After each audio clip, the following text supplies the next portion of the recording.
thank you. The waivers, Ken? Yeah. Okay, good evening everyone. I call this meeting on August 9th, 2022 to order.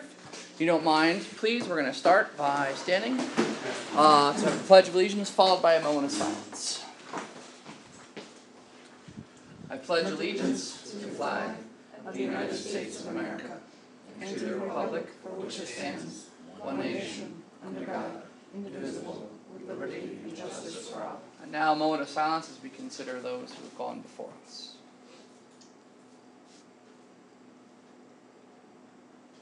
Thank you very much. Okay, roll call please. Mayor Allen. Present. Deputy Mayor Ryan. Here. Trustee Alter. Trustee Decker. Here. Trustee O'Malley. Here. Trustee Shuddy. Here. And Trustee Waddle. Here. And our attorneys are absent this evening, but on call. Yes, our attorney is on call. We had a backup plan for someone else to come and that fell through unfortunately at the last minute. So, trustees, if we need to reach out to Andy, we can have a quick recess, make a phone call, and come back in session should we need to. Okay, a couple things. This is our first meeting second meeting, rather, in this room since COVID. Just as the protocols are up, we have the open doors, air going out there. We have the open windows, so there's an airflow through here. But if in case anyone wants masks, they are out on the desk. That's fine. The first thing, we have a public hearing. Number 1, this is regarding local law number 2 of 2022. This was a local law repealing the existing local law number 1 of 2008 of the Village of Hoosick Falls, and it would enact a new local law entitled a local law providing for the identification and repair or removal of unsafe buildings, structures, and sites. This was introduced at our last meeting, and I think we need a motion to open a public hearing. Can I have a motion and second to open the public hearing? Motion. All right, and second by Dan. We are officially in our public hearing. So just as a reminder, this local law number 2 we went over last time. Put it up on the wall here. This, as a quick summary, it basically took the existing 2008 local law about unsafe structures, made a couple adjustments that we thought were going to be more helpful in terms of the process of how things go, and also added unsafe structures and sites specifically to it and gave a plan for that. So at this point, I want to open it up as per a requirement for local law. Does anyone here want to speak in regarding the local law number 2, 2022? Okay. Hearing none, we will leave the public hearing open as we normally do for probably a good 30 minutes or so. With that in mind, we are going to now move into our second public hearing. I don't know why the order just went up like that. This second public hearing, which I'll need a motion for, is regarding the Village of Hoosick Falls and the Town of Hoosick's current Community Development Block Grant Project, which is the Woodbrook Drainage Improvement Project of $900,000, not to be confused with the Woodbrook Buyout Program, which is a separate project. So can I have a motion and second to open up the public hearing as well? Thank you, Megan. Bobby Decker is a second. Thank you. We are in a second public hearing as well. We do have Ryan Weitz of Barton and Judas here to discuss this, and I did put up the pictures in case we need them of work that's going on. Ryan, I'll pass it off to you if there's any quick summary points you want to make tonight. Sure. Well, thanks for having me back to kind of recap where we're at in the project. I think you went through some before and after pictures last month of the 2 sites that we worked on. The site in the town was a culvert replacement enlargement project. We also, if you're familiar with this section of Johnson Hill Road, there was quite a significant dip in the road, so we actually raised that 2.5 feet to help with, to keep floodwaters from overtopping the road. It also makes it a smoother, safer ride through there, and installed guide rail on both sides of the road to make it a safer project. So ultimately, from the flood control standpoint and stream resiliency standpoint, the improvement is the replacement of the old, the old culvert was starting to rust on the bottom. We increased the size of that, and in doing so, we were able to improve the stream hydraulics, so basically it can pass more, prevent water from backing up, and then also prevent the road from overtopping in, in our modeling shows for up to a 100-year storm. So we're always gonna have a storm that's bigger than anything we ever model, right? That's what we're used to now. But the modeling shows that the road here now will not overtop during the events that we've modeled that are typical for engineering practice. So I actually just before coming down here was able to take a quick drive by and walk around. The grass is coming in nicely. There are quite a few minnows swimming in the stream, which we didn't see before. I mean, I guess we can take credit for that, right? So both sites, one contract, everything's completed, and we'll, I think, talk a little bit more about closeout of the project later this evening, but that's the site in the town. Any questions or comments on the work we did up there? I couldn't believe how massive that corner is. Like, So- I got to go see it, like, it was huge. You can Like, walk through. Oh, it's amazing Yeah. how big it is. Yeah. And what's good with that too, and Johnson Hill Road is a county road, so we work closely with County Highway on the design review and approval of that.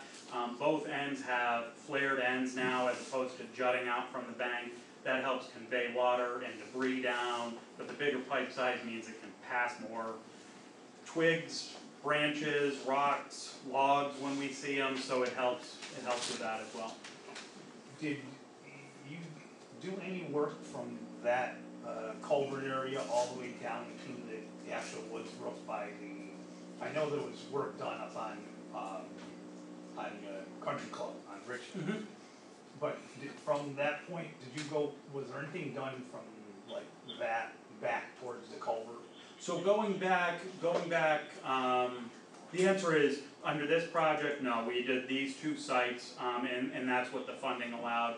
But what I do wanna, mention, because as we kind of move forward, as the buyouts wrap up, and as this project wraps up, going back, I think, to 2017, an overall watershed analysis was done and looked at sites that could help the village's flooding problem, and, the village and the town's flooding problems associated with the Woods Brook. These two sites were identified. We looked at a number of sites, really all the culvert crossings, even coming down going out Ball Street. And these were the opportune sites that we were seeing a significant amount of erosion, or undersized pipes that were basically throttling back that flow. So after we wanted to focus this initial round of CDBG funding on kind of the work upstream to downstream, because we know there's some constrictions in the village. A lot of issues have been resolved by the buyouts, or moving in the right direction. And now I believe that, the village is working with DEC on some additional future phases, but these were the only two sites touched during this project. The reason I was asking, because after the storm we had on Thursday. Yep. I noticed that up in that area between Ball Street and, between the actual, the Woods Brook and the culvert, there's 3 very large trees came down, uprooted. Yep. Right on the bank of the stream. Yeah. Well, and that's, and actually it's a good segue to the Richmond Avenue site, which was a stream restoration project. They stopped out there as well, and it was very clear that there were some floodwaters recently, so that makes sense. You could see that debris had been moving, and actually it's interesting to see this site. This site has been completed since last November. Formerly, the site used to be, going back 100 years, a pond. There's very fine sediments that made up this entire area, so the stream meandered a lot, was eroding the bank of the adjacent house. So we wanted to relocate that, get it away from that bank, stabilize it with some significant rock, and then it's deceiving if you're out there because the whole thing gets coated with basically stream bed material, so cobble, smaller material, but everything out there is underlaid with 3 foot of large riprap.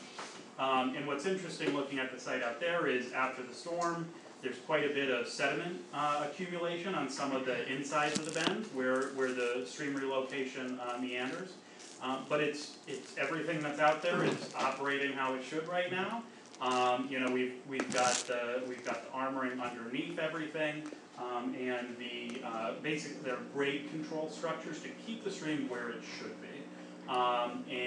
So streams are always trees are gonna fall, stuff's gonna accumulate here, and the flow will move over here. And what we try and do is just allow it to behave naturally, but also protect, you know, any critical resources nearby. Was the culvert addressed, just in front of that is Mrs. Bayshore's house? Yes. Was that addressed, the culvert that? So that culvert, we looked at that culvert, for Miss Bayshore's driveway, and basically in that area, the flooding, that does not impact the flooding, because essentially as it comes up, since it's all so low there, it floods that entire area. And that's in large part due to the old, you know, stone weir structure that's still there, causing that to back up. But that culvert, due to the size of it, I know it's been relined, and it used to just be a bridge, and they threw pipe in it at some point more recently. But basically, the condition of that, and it didn't, due to kind of the topography of the area, that did not seem to be a impediment to floodwaters or debris as well. I mean, that will continue, unfortunately, to flood, because that entire area will flood as larger storms come through. But that's a factor of, if you can see in the after photo, you know, there's the stone weir there, that essentially the dam. We don't call it a dam because we don't want DEC to hear us call it a dam. But it's a stone weir, and it has a low level outlet, and that's really what's causing that structure, is what causes everything to back up through that. Because I know the flow actually lifted your car up. Yep. And moved it from. Yeah, and in that area, what we needed to, this went through a very extensive review by DEC and the Army Corps. So we had to, at a very detailed level, model this entire area and prove that we weren't, the goal here was not to, there's really no way to lower flows without removing that that structure that's there. But we had to essentially look at and make sure that we weren't increasing flood elevations. And you know, by doing this, we actually are able to pass it and prevent, do a better job at preventing debris from accumulating along there. Keeping sediment and debris out of the village system as it comes down through. So those were the main goals of this, as opposed to trying to reduce that flood elevation. Right, and we just had a pretty significant storm on Thursday, and I didn't hear much of anything from the Woodsbrook areas, which we were keeping tabs on. No, it out here, I mean, I don't know, the stream obviously overtopped the banks, but there were no signs of any significant erosion that appeared to me walking through. So this site is doing its job. We worked good on Spring Street, I live on Spring Street, so. Good. It got high, but nowhere near the banks, flowing really hard. Yeah. That was hard. Alright. But that, in that storm in 2017 was right up to our porch. Yep. So We estimated that culvert worked over. this past Thursday storm was like a 2.5 to 4 inches in about 40 minutes to an hour. That one in 2017, the estimates were between 5 and 9 inches over an hour and a half, so in a sense double. Both of them are significant. Not that it has anything to do with this project, but there was concern from residents on Parsons and, is it Burchard, In it was Burchard. Burchard. Burchard Avenue? Well, yeah, it was Rick's. But the water is coming between, right down from Snow Street, all the way down to the middle of the people's properties. Yeah, we heard Is they that got an hammered. overflow problem from the system? Yeah, with the amount of rain that quick, yeah, it's not any longer. Cause all that came, a lot of that came right down. We Actually, put out, Johnson Hill. we put Or extra from catch Walgreens. basins in and stuff like that up there. It was nasty over Yeah, Yeah. a lot of rain on a We hillside. got no wind down on Spring Street. Yeah. And there were trees all Some over the culverts place. come down, but Oh, the wind was wild, anyway. The whole thing was. Some kind of swell that's up in there, but nobody wants to maintain it or take care of it. That sounds like Yeah.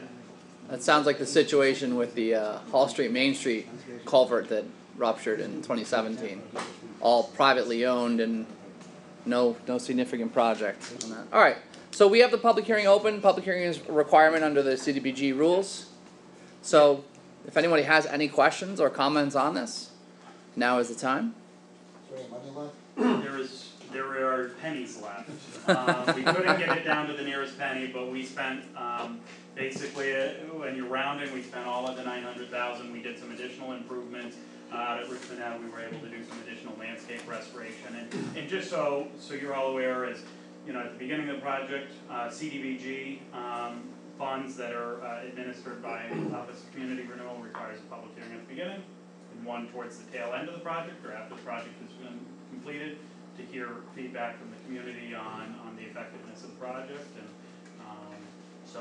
And following tonight's meeting, we will be working with the village to get everything closed out with OCR and get all that reimbursement back in and get this grant, this particular grant and project closed out and off the books. So one thing I forgot to put in the agenda is once the public hearing is closed, we'll need two motions. A motion to authorize the mayor to execute the certificate of substantial completion, and then a second motion authorizing the mayor to execute payment number 3.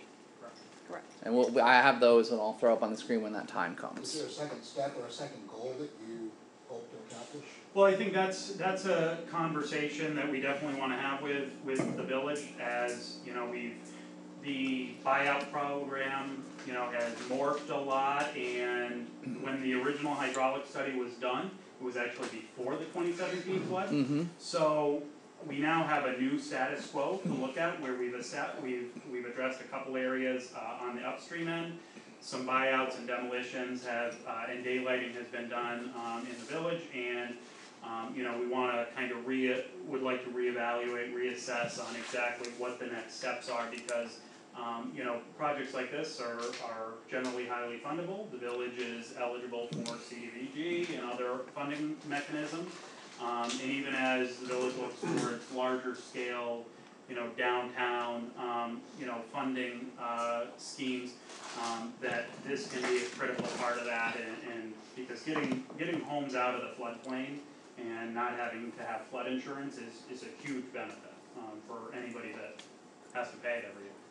So I think that's a conversation and a meeting moving forward that we definitely want to you know, move forward with. And I do have an update I want to pass on from a phone call I had with DEC like an hour and a half ago, so we'll get to that in just a moment.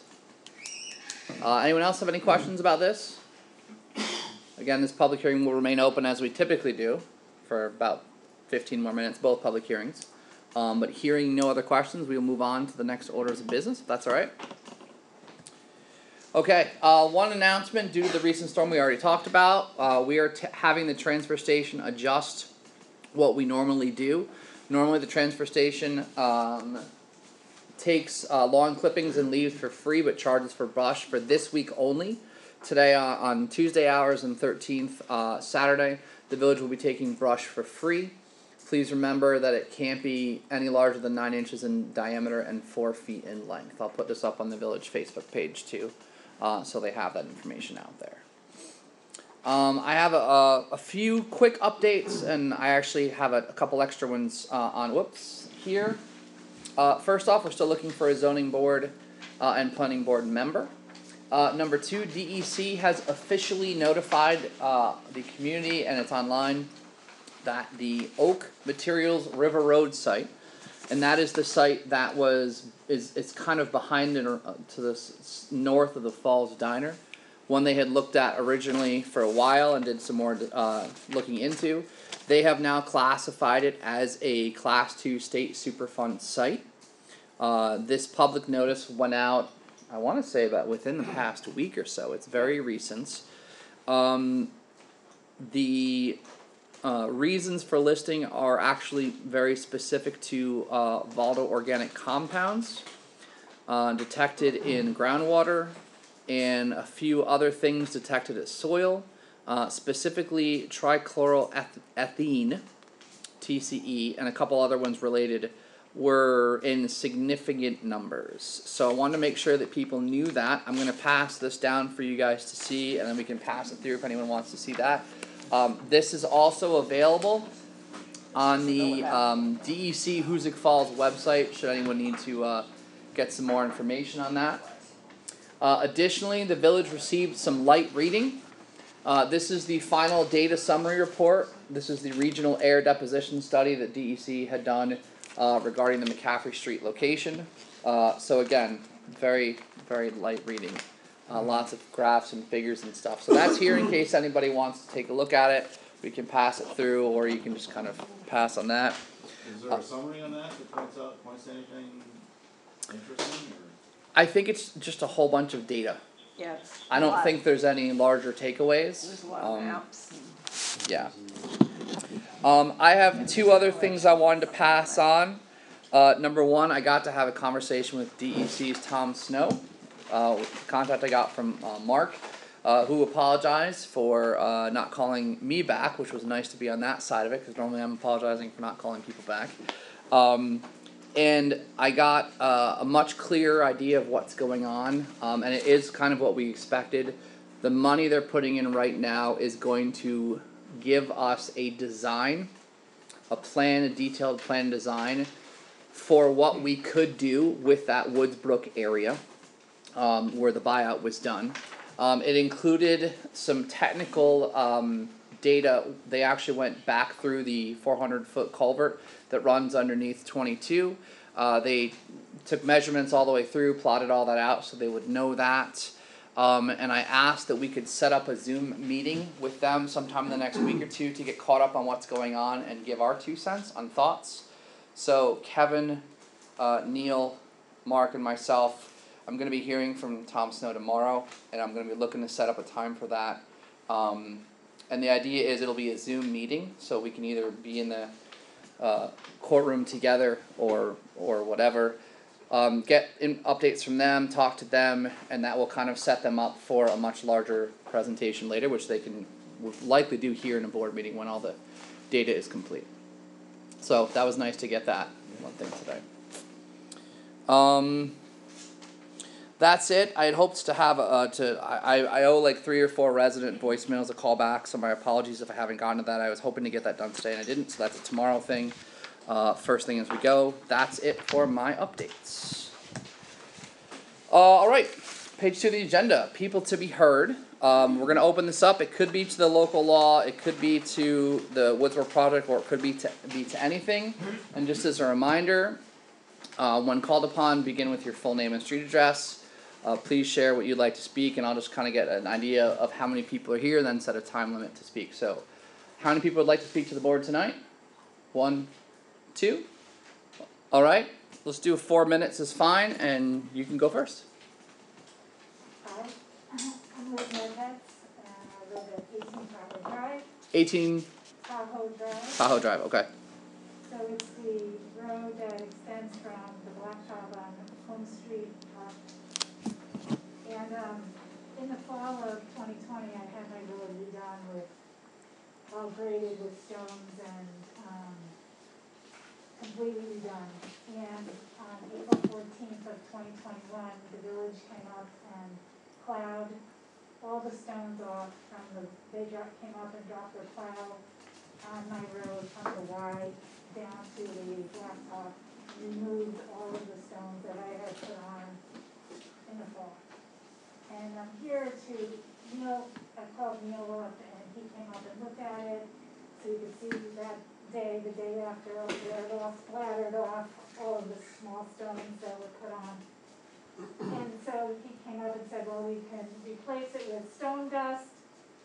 And so the village came up and did put the stone dust on, and he assured me that it wasn't going to wash out and would stay just as well as the stones, and it hasn't. And so I said, okay, we'll give it the summer, the winter. If you go up my road, I had it snowplowed. The part from the Y up my driveway still contains all the stones that I had put on in the fall. And now I'd like to have the stones replaced because the stone dust is just completely washing out. And it's not what needs to be there. So I'm asking to have that replaced the way it was before the village came and dropped their plow. I maintain the road, I paid somebody to plow, and it's outside of the village limits. Question, I'm sorry, you said you maintain the road? So what did the village do on the road a couple They years came back? up, dropped the plow and plowed from the Y down. So that's not an accurate picture, there's a Y on Tahoe Drive that goes up to my neighbors, Okay, and, behind, yeah, so up, so from about at the end of where it says Tahoe Drive, a yes, little farther up, between the, it's before, right after the DR on the first one down by Home Street. Okay. That's about, a little farther up will be where the Y goes to my neighbor's house behind my house. so the, So from the blacktop on Home Street all the way up is what I maintain.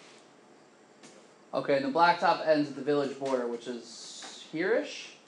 Or is it down here further? Farther down is probably right about at the T. Okay, right here? Yeah, 'cause see, Home Street really wiggles up that way Okay, to a different house.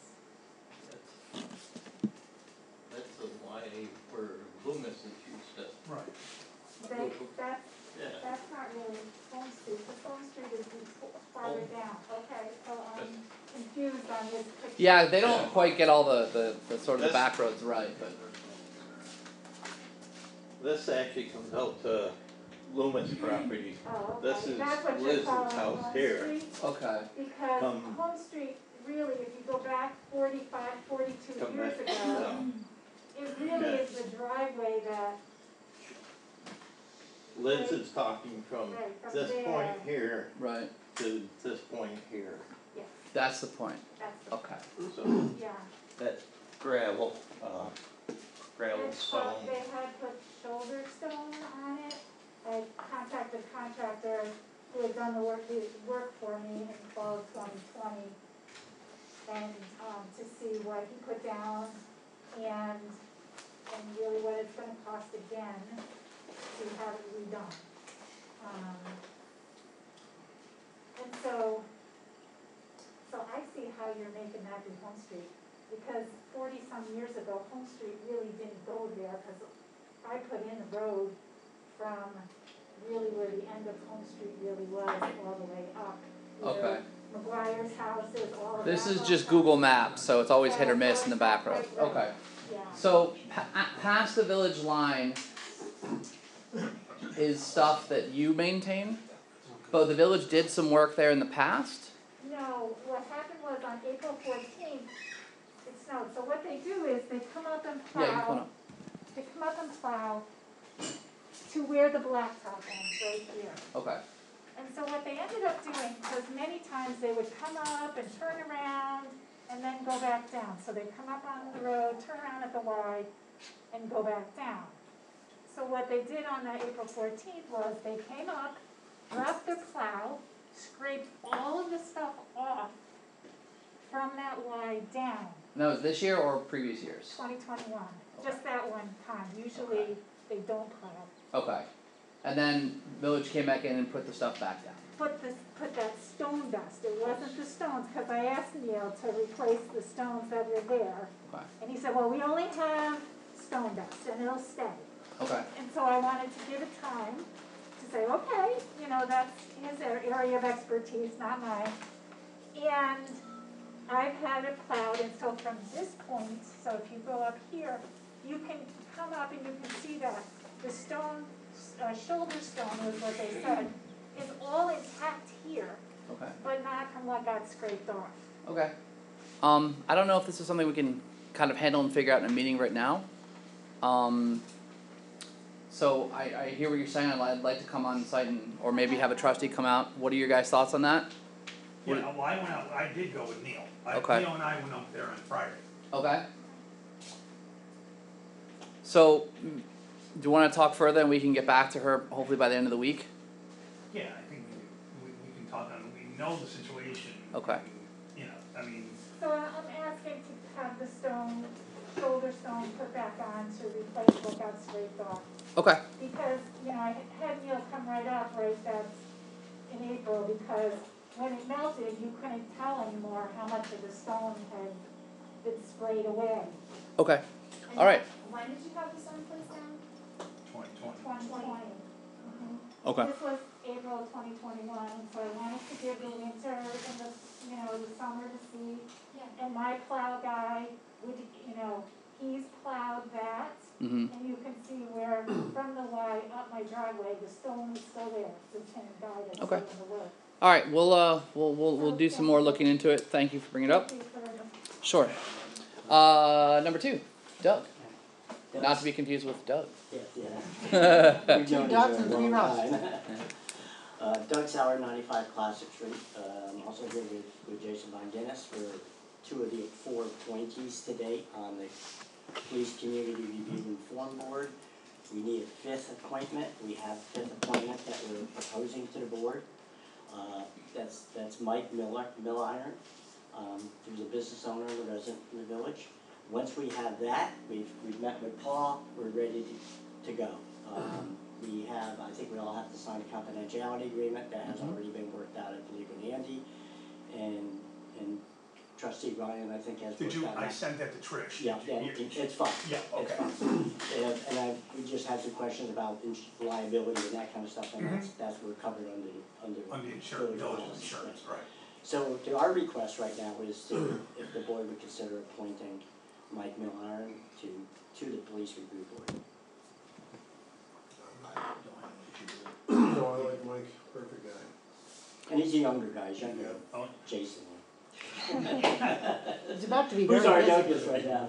He's about to be very busy. Oh yeah. Andy just got engaged. Yep. Yeah. I have Well, a now he has to assume responsibility. I have a text through to Andy to see if we need to do anything specific, like if it's just a motion to appoint him. So I will, when I hear back from Andy, we'll move to that. So that would be at the next meeting? No, we it could can be do it tonight if we're good for If tonight. We should be able to do it tonight, I would think. Unless anybody has objections, then we can certainly discuss it, or That's so on what and so you did forth. the but- last time you did the motion. That's what I thought too. So I'll wait to hear from Andy. Thank you. And I did get to pass that out to the board members ahead of time, so awesome. Right, so we probably can act on it tonight, even if Andy will get back to us, I think, Yep. for sure. So Yep, that's what I'm thinking. I just want to make sure. definitely wanna act on it. All right. All right. Anyone else? All right. Gonna move on then. Let's see here. We have been 30 minutes under public hearing number 1, the local law. I'm just going to give one final opportunity for anyone to speak regarding local law. I'm sorry, local law number 2, public hearing number 1. Anyone else want to comment on that? Hearing none, looking for a motion to close public hearing number 1 regarding local law number 2. I'll make the motion. Thank you, Bobby Decker. Second. Thank you, Bobby Ryan. I don't know if we have to vote on closing a public hearing. I can't honestly remember. I'm all in favor. All in favor? Yeah. Aye. Opposed or abstentions? Alright, carries. I honestly can't remember that one. And we have public hearing number 2 also open. This is related to the Woodsboro project, which Ryan discussed before. Just going to give one final opportunity for anyone to speak. Hearing none, looking for a motion to close public hearing number 2. Dan, thank you. Second, Deb. All in favor? Aye. Opposed or abstentions? Carries. That being said, and I did not have this on the slides, we have 2, let me find it here. Whoa, wrong thing over here. The first one that I am looking for a motion on is to authorize myself, the mayor, to execute the certificate of substantial completion, and this would be upon a recommendation of the village and town's engineering firm. This is the document to sign out, and as you can see at the bottom, it has already been signed, fully executed by the project manager and contractor. And this lists out everything. Do you guys have any questions on this? So I need someone to make that motion. I'll make it. Thank you. Second. Thank you, second. Further discussion? All in favor? Aye. Aye. Opposed or abstentions? None. Carries. And the second one Now, I had a quick question about this one, Ryan. This is the payout number 3. And just I wanted to note, and I'm going to have to zoom in here on the crazy small prints. On page 2, this where the numbers are, there's a blank under item 9, the balance to finish plus retainage. I'm assuming that that is a 0. That's a 0, yes. Okay.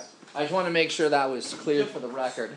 So this, with approval of this payment application and eventual payment of it, the entire this is for the construction contract with Prime Highway Contractors.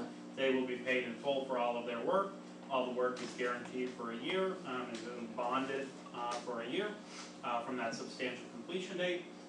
So this will pay that out, and the balance, including retainage, is 0. Okay. And will there be more things, like one more for the engineering firm as the documents are closed out? Final invoices from B&L were submitted, I think in July, in July. So those are part of those have been submitted. So that will be, once those are approved for payment, all that's gonna be submitted to the state, and that will conclude everything. Woo! Alright. So I'm looking for a motion to authorize the mayor to execute payment number 3. I'll make it. Thank you, Bobby Decker. Second. Thank you, everyone. We'll give it to Deb because she's closer to Marie. Further discussion? All in favor? Aye. Opposed or abstentions? Brilliant. Carries. I should have said this Thank you earlier very when you much. asked for comments, but this project is done, it's a big deal. This It's a is huge one of the project. 2. It's a big deal. It's another one that we're checking off, and that's great news because it's been there for a long time. So thank you, Mark and Neil as well for all the work that you guys have done with this. Did the town need to authorize or approve anything on this? I don't think so because we're the okay. The lead agency. If you wanna sign. I will sign those right now if that's all right. Yeah. And while that is going on, we are going to move on to the police reports. I think that's first report, right? It Yes. is. Paul. I really don't have anything more than what's in the report. The vehicles, the only thing I'm looking for is we need to replace the exhaust on 505, and I'm just looking to get approval to have that done. Okay. Which vehicle is that? I know. It's the car, it's the car. The white It's car? The black one. The black car, okay,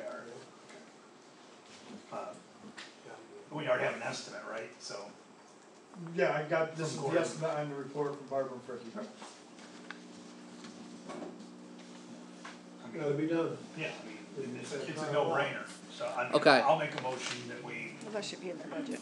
move What's forward, that? get the repairs done in in their 505. I think it's probably in their budget, but just for Right, the sure, sake we of need a public, motion. yep. All right, What was the expense of it? Around 900. 900. And it's Barbara Fricke's doing the work. Okay. So the motion's fine just to make it official. Do we have a second? Second. Alright, any further discussion? All in favor? Aye. Opposed or abstentions? Alright, carries. Ryan? Here are the 2 documents. Thank you. That is the first one. You can't have them. The second one, they had, you need those and we'll get them too. Yeah. We had, I'll the scan date it was to you. pre-in, so I just crossed it out, put in the new date, and initialed it. We'll get those to you. I'll scan them to you in the morning. Ryan, you need anything else? No, but if it's alright, I'm gonna. stick Absolutely, thank you. around. Love Paul, board meetings. how did we ever make out with the garbage on the greenway? I brought her in, the one whose letter of her name was found. She denied she had any involvement. She gave me a statement saying she didn't do it. She's been having problems with somebody who's been in her backyard, which is a good possibility that he did it. But that investigation's still going on. Okay. I believe she had nothing to do with it. Okay, I mean, I just, like I said, I just picked it up because it had, I saw a name and address on it and it was a mess. Yeah, surprisingly, I do believe it. Alright, Did, I see 6 animal complaints, did dog warden get called out for me? She was called every time we get an animal complaint, she gets called. Did she do anything? She come out? Sometimes contact was not made. I have heard of another individual who handles this type of thing, it may be worth looking into possibly having a backup or a second. Definitely worth pursuing. Yes, I will get you a name. I forget who the name is, but I knew it came up in a case regarding animals. So it may not be a bad idea. We can speak with Andy and see what we have to do to appoint a backup or a second in case we have matters like this. I'm assuming you guys would be all for that. Oh, absolutely. Okay. Or a new full. Or we can replace, correct? We have that, That is the option of the board. I will certainly talk to Andy about that as well. Because when we have another reliable source, I'd be the first one to make the motion to appoint them. Okay. Okay. Any other questions for Paul? Where's Waldo? Just one question, what is the policy or the local law about towing out cars from the municipal parking lots that have been left there for too long? The reason I ask is there's one down at the, I don't know, the Bridge Park, I guess it's called, the lot down there, Lower Classic Street. Lower class. So I know whose car it is, and I had initially asked him, and he said, oh, I'm getting it fixed tomorrow. That was 2 months ago. It's been sitting there, the front left tire, it's a Vermont tag, you can't miss it. Front left tire's going flat. According to the business owner who employed him and his girlfriend just kind of absconded and. Well, they're back. What's that? They're around. Oh, okay. But the car is still there, it hasn't been moved, it's got expired Vermont tags, I believe, and expired Vermont inspection on the windshield, and it hasn't moved. He told me, he said, oh, I'm getting it fixed tomorrow, so I think I texted you. Dan, I reported that twice to Officer Hudson. He told me that he couldn't check Vermont plates for some reason. Is that accurate? Well, they have a sticker on them that says. It depends, what kind of plate, is it like a regular? Vermont. The green plate, or is Yeah. it temporary? No, it's a green plate. No, it's just a green plate with the registration stickers and the inspection sticker on the windshield. But it's, yes. Okay. It's been there for months and I had asked the business owner who's down there if he knew anything about it, and he probably said, oh, it's mine, it's getting fixed tomorrow. And that was probably the beginning of June? Yeah, I remember you brought it up. Beginning of June. Yeah, there's another one there with Colorado plates that has expired tags as well. Yeah, I mean, the parking's already such a premium to, I mean. One issue we've been having is it's been hard to get a tow. There's been a few times where we've had to go to Moon Lawn out of Brunswick. I remember one of them actually, yeah. So that's part of an issue we're having too. Is But- trying to get a tow truck. Because a lot of these tow agencies, we've had one vehicle that was towed a month, 3 weeks to a month ago, and it's still sitting in his lot. And the person that possessed it doesn't really care about it, so they don't wanna get stuck. Just a question, but can it be towed? I don't know what the rules are with this, somewhere back by the highway garage here or something like that, just to get it out. I understand that, like, I wouldn't want some. Your head's gonna fall off from. Well, somewhere we have property, I mean, somewhere where we just get it out of the municipal parking lot where it's just taking up space, you know. Or it's got Vermont tags, can we call someone from Vermont to come pick it up? I don't think that would happen. Colorado? Okay. Again, Colorado? it's all gonna be. I'll drive it to Colorado. Tows. No. Last winter, I talked to Augie Brownells, and he said anytime that they're open during the daytime, they'd be more willing to tow cars for the village. That was back in the winter time, but. Yeah, and you know, we went through this a while back, and I thought we had all of our ducks in a row on how to pursue this. Maybe I'll see if we can set up a call with you, Danny, because I know we've been through this before, back before you were officer in charge, and I feel like did we do like a local law? Yeah, we did. We modified the. Our local laws for parking lots says that any unauthorized or unregistered motor vehicle can be towed by the village. Yeah, we modified something to make sure that we were all squared away. No trailers, no unauthorized or unregistered motor vehicles. Does it say something like, if you don't come and pick it up, if the owner doesn't come and pick it up by 2 weeks, a month, whatever is reasonable? No, it just says, I mean, they can be towed automatically. Yes. There's Right, but how long does the village have to keep No it? time, I mean, if it's unregistered, tow it away. Yeah, the issue. In this case, it's been 3 months at least. Oh, long, the snow was on the ground when it was, that white The car, right, the the snow was on the front ground. left tire's going flat, it's just sitting there. That's since I was up in Greenland. Yeah. I'll get in touch with Andy tonight to make sure we can do what we do, and if that's the case, Just do it tomorrow. Get moving on it. Okay. Yeah, So when we tow it parking's a away, we premium could around the give it to whoever tows Yeah. it? What's that? So Really we give it can't. away, who's No. paying for it to be stored at, That's- Well, that's the problem, the owner is responsible for the storage fee, and that's the right, but problem with we've the had owners we're for, talking about, who abandoned cars, right. so can we That's- just give it that's away? what- That's why the people don't wanna come pick up, don't wanna come tow, because they don't wanna tie up their storage area Right, with that's what cars I'm, that nobody's gonna come back and get. right, that's what I'm asking, is there something in the law that says after X amount of time, village owns that car, and then we can do that, whatever we want with it, like, give it to the guy who tows it. I'll check with Annie, but I'm sure that's a very complicated legal thing with a personal, Eminent Property. domain on a vehicle. yeah. Alright, any other questions for Paul? Looking for a motion to approve the police report? I'll make it. Second, Second, third, fourth. Whoever all that was? Further discussion? All in favor? Aye. Opposed or abstentions? Carries. Thank you, Paul. Thanks, Paul. I'm just gonna put all these up here because my approach is all weird. Code enforcement, Mark? Yeah, my report, there really isn't much else, I don't think that's come up recently, except I did hear from DEC the other day. So the board's aware, DEC is doing an investigation on the trees that were dropped into the river. wait, you trailed off at the end. The trees that were dropped into the river By the Greenway. by the Greenway, DEC has opened an investigation. So I heard Those from are- I heard from they're the out. town officer on Yeah. Friday. They're out. Dan took them out. Yeah. Okay, well, They were removed. They're out. Wow. Ugh. How's your back?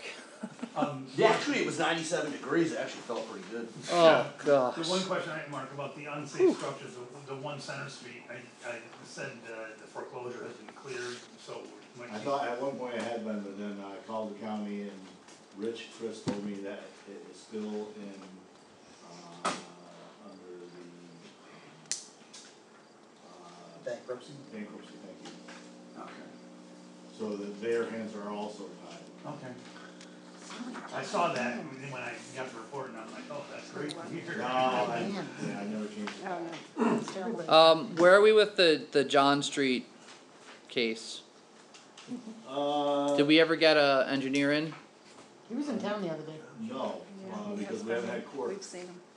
Court got Yes, that's canceled again, so the next court we're gonna be, I did see Jonathan Daniels on Yeah, Friday. he was- Yeah? He happened to be coming out of an inspection on Friday, and he happened to be coming out of his building, on Church Street.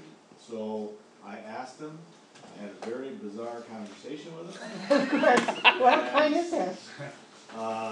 Yeah, he knows nothing. So I told him what we were doing, he said, well, I haven't seen any letters or anything, but, well, you have, because I've been sending stuff to you. He's been in, I don't know, somehow, somebody alluded to the fact that he works for the government somehow, has been over. Yeah, so it, like I said, it was a pretty bizarre conversation. Well, I'd love to have a conversation with him that's not quite related to this, but so we're waiting for the village court to move to allow the engineer. Okay. We've already told the judge that at our next court date, we would be asking, for the, whatever it is, the working issue for us. To go in, okay. Alright. Any other questions, Mark? Mark, one of the houses on your list is coming up for tax sale in the fall, actually. Hudson property on First Street. Good. There's 20 others from the village as well that will be going up for tax sale. When, Kevin? They say sometime in the fall. Wow. Then there's the others that are coming back up, including 114 Church. That's what I was, I think there's a couple others that people are actually putting in. Yeah. Because of COVID regulations, they couldn't sell the properties until those regulations have now been lifted. So I think there's 5 more, or 25 altogether. and when is that? It was supposed to be in the spring, summer, now it's fall, so. 2020, 23, 24? Alright, no, that's good to But know. that's the target date now, I guess it's the fall. Does that Okay. include that building on Church Street? Yes, 114, yep. I never remember. Yeah, that's what he said. But doesn't that one typically end up right at the finish line, and then somehow it ends up off the tax sales and Well, that one was because we were gonna target it with the Woodsbrook, and then we had someone say, "Hey, we're interested," and it just happened to be after the last sale. I think even leading up to that though, there was a couple times where it was on the list and Yeah. and there's multiple times that happens where they just disappear. Alright. It's better than if they Yeah. buy them and just then disappear. What was the status of the roof on the rebate thing? I have to talk to Andy, I have not talked to Andy. I think the status is getting bids to get fixed. What? I don't know if this could be Paul, but Avalon 15 Spring Street, windows out, I'm sure the kids are partying in there, and went out or somebody's. There's windows busted out of it now? Yeah, right by the, they pushed the air conditioner, and so I just wanted to let you know, I'm sure they're either, nice wood stove in there, so, The place with the backhoe and the boat? no. No? If you go down Spring Street, where I live, before you cross the bridge, That's 15 outside, Spring right. Street, it's right at the end.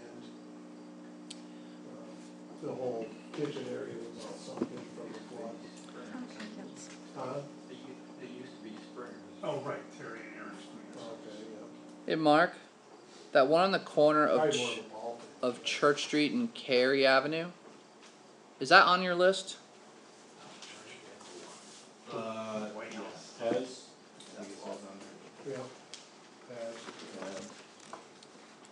Yeah, I've been trying to get him to do something, I did get the village help, do some cleanup on that, on the exterior, on the inside of it, because outside that is not bad, I no think hands with it. there's a hole in the roof where a chimney There used is. to be. Okay. No, there's not a lot of, water infiltration though, because Okay. I was just in there probably 2 weeks ago, 2-3 weeks ago, and Okay, just curious. Any other questions?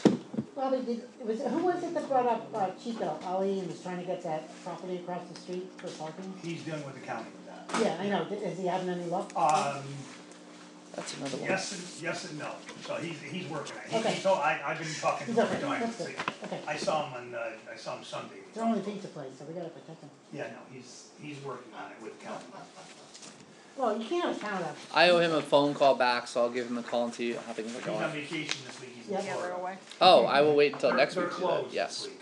Alright. So is that there. Everyone's closed. I know, it's the same week. We're all lost. Oh, no. Alright. Looking for a motion to approve the code Go to enforcement Unihawk. report. Like, you know how it goes, close. Thank you, Megan. Second. Second, Bobby Ron. Any further discussion? All in favor? Alright. Aye. Opposed or abstentions? Carries, great. Treasurer reports. Anything anyone wants to note?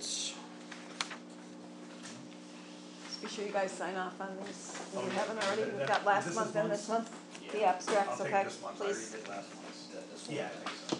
so I Alright. can bring You them know, back. did we get the, It's on top. oh, what's that guy's name? Who was here last time? Should be. Young guy? Nice eyes. Oh, Devin's in Yeah, well, there. He has a, Oh, I will ask about that. did that get straightened out? We haven't heard anything from him. Yeah, I He don't, said, last time I saw him, he said his attorneys were working on it. I don't know. Anything back. I haven't heard anything new on that. Okay. So maybe things got straightened out and he I don't know. understands everything. It seems Anyway, like the yeah. title search should have found that, and that's where the error lies, if it didn't. Yes. I think that's Looking for a where- motion to approve the treasurer report? Deb, Thank you, Deb. Need a second? Dan, thank you. All in favor of approving the treasurer report? Can I break a record tonight? Aye. Aye. Break a record tonight? Abstentions, opposed? Carries, great.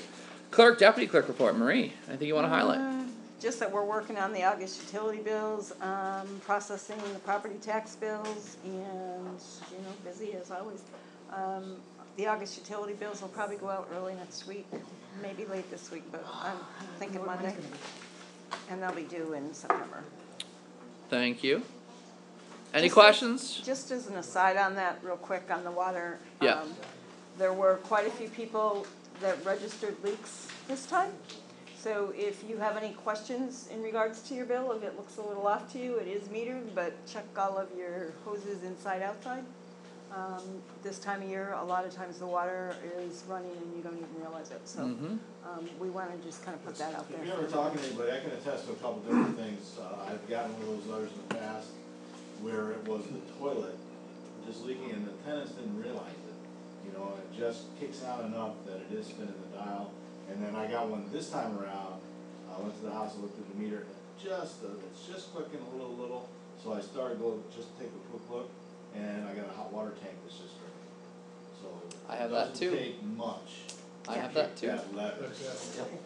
And Hot it can water be a tank, really yep. small leak or Right. really So- small Another drip, water tank. and people don't realize it. It's not always gonna be very obvious. It adds up. Sure does. Looking for a motion to approve the deputy clerk reports. Motion. Second, Thank you, Bobby, Brian, Deb, for the discussion. All in favor? Aye. Opposed or abstentions? None carries. Highway reports. Bobby, Neil, anything you wanna highlight?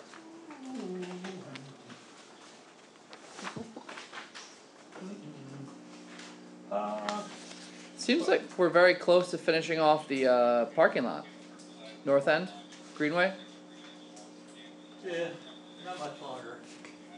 another one. When's the paving gonna be done, Daniel? Well, That's what we're waiting on, right? waiting on getting a truck or two from the town. So, I'm hoping within next week, before I go south in September.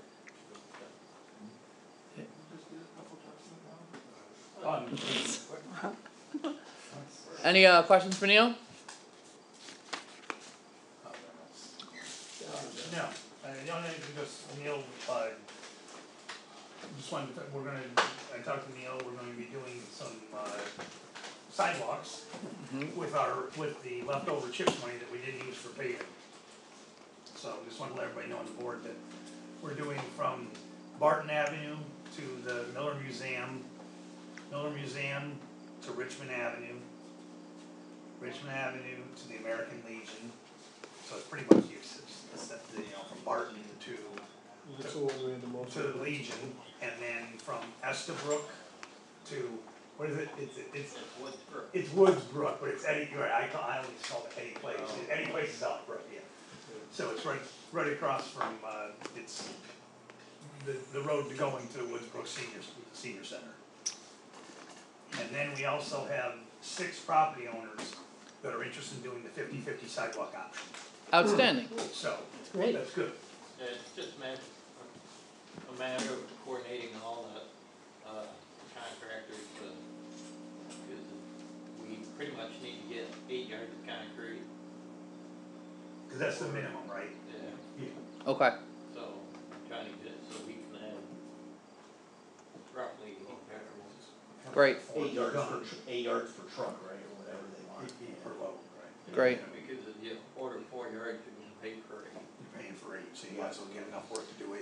While we're talking about that, we haven't gotten you a final plan on where we want to set up benches, and I think we were gonna have a meeting with Kevin and myself and Deb. Were you in that for parks? We wanted to come up with a plan for where we're gonna put all benches. I forget who was. Okay, I do want to try to schedule that, and I'd hope to get a map and some other discussion things tonight, but I'll try to get something out in email this week. We're gonna tie in the concrete pad at the same time, right, if we can, right, If we because. can, if not, Right. with the amount of benches we can help there, we can try to get close. Neil, Okay. one request: can you get quotes on if we wanted to buy new benches? What's that? What kind of bench? The ones that. Either the ones that you just got for the north end, which I think are the cheaper option, where it's just the sides and you do the wood yourself, Yep, same thing that's in the park with the. or the other types of benches like the ones by the wood block building. So I'd like to see what the quotes are for both of those. Look to do that. So just shoot me an email when you get those quotes. We talked about trash cans last meeting. Is there a big need for some of the ones that put on the Route 22 project are starting to rot out? And also in the ones in the Village Park were bought back in the 1970s or the 80s. Gee, I was in high school. Do we have any money in our budget, Neil? No? Well, Bobby, why don't you work with Neil on seeing how many we need to get replaced, and we can find some quotes if we either want to continue with the new blue ones that we had. Were those donated or purchased by the village? Those were donated by the LDC. Okay. That was, they were like, how many thousand, was it $10,000? No. $4,000, I think they were. Cause if, I think, for 10 of them. Well, why don't you see if we get quotes for those as Yeah. well? Oh, we can definitely. And you know, maybe that's an ARPA thing we can tap into. So I don't know what's coming up. All right. Anything else? Yep, one more Yes. question, Oh, Neil put in a lot of time looking at quotes for fences, we talked about a whole bunch of different kinds of fencing last time. That's on the agenda for later. Okay, Yep. That is page 3. Nope. Where is that? It's We're not- already Oh up no, to it's five. second in new business. Woodsbrook buyout program and fencing quotes. Yep. Cool. All right. Anything else? Looking for a motion to approve the highway report. Deb. Motion? Thank you, Deb. Thank you, Megan. Further discussion? All in favor? Aye. Opposed or abstentions? Carries. Sewer report? Any? Neil's got something. Oh yeah, Neil. Just in case anybody notices, the village dump truck outside the village on a big roller. The town's been using our truck and trailer to move their roller and stuff around, so if you see it, maybe out towards Pittstown area. That's why. No one stole it. Okay.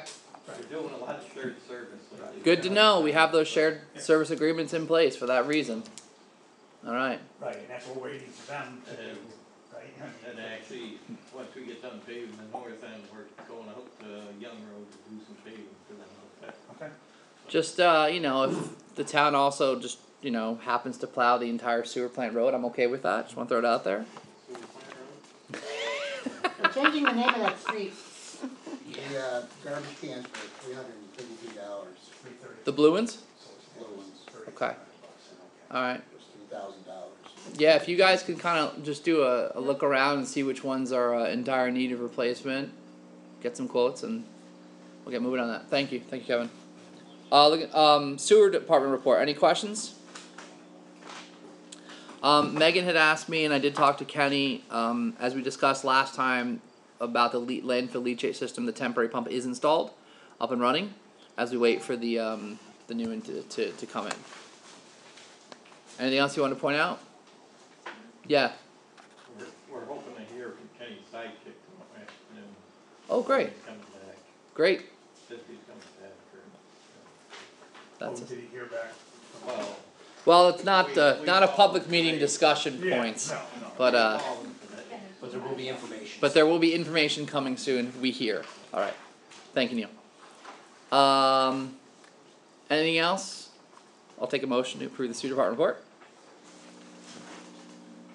Deb. Make it, Thank you, Deb. Thank you, Dan. you guys here asleep. All in favor? Aye. Opposed or abstentions? Carries. Finally, water department reports.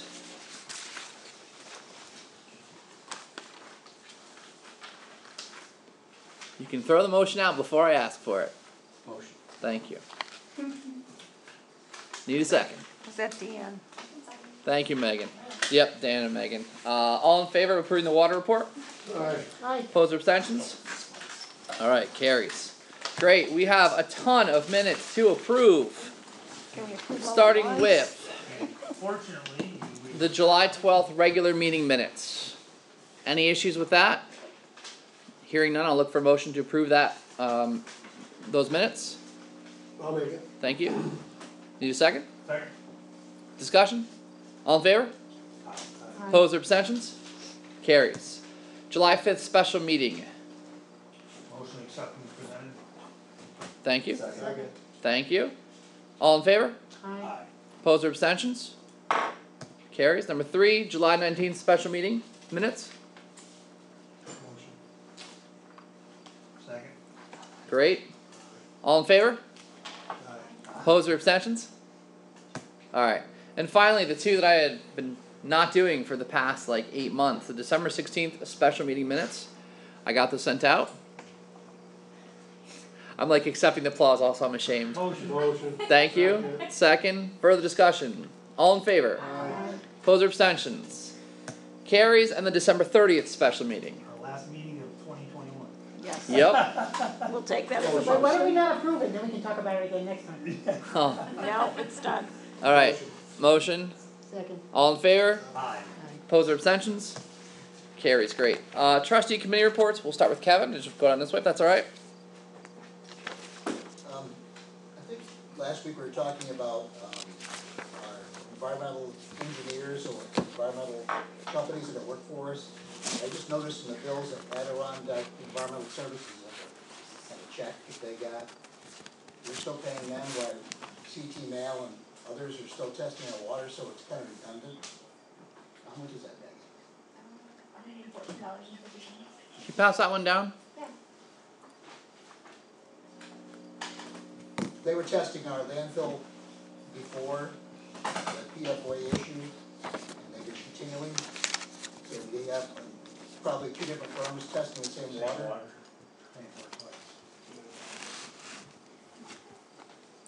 I will find out.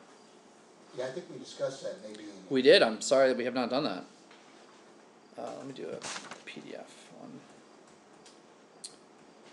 I'm gonna get an email out right now while you talk. Anything else, Kevin? Nope, just, need permissions for the Walter Wood Tractor Show on October first. Pass it back. October first, Kevin? What date was it, Kev? October first, Saturday, right? 9 to 4. I wanna talk to you about something for that, but doesn't have to be here. I'm sorry, what was the date of that? October first. October 1st, yeah. Ninth. Looking for that motion to approve the park? I'll make a motion. Deb. Second? Thank you. Further discussion? All in favor? Aye. Opposed or abstentions? Abstain. Abstain. That makes sense. Thank you. I love that event. I love how big that event has become. Awesome. Thank you. Actually, this year, it's pretty exciting that the schools, Future Farmers of America, are joining us, and they're gonna be helping out and running a cow plot bingo in the town field at the same Sweet. time. Well, not the clock, but.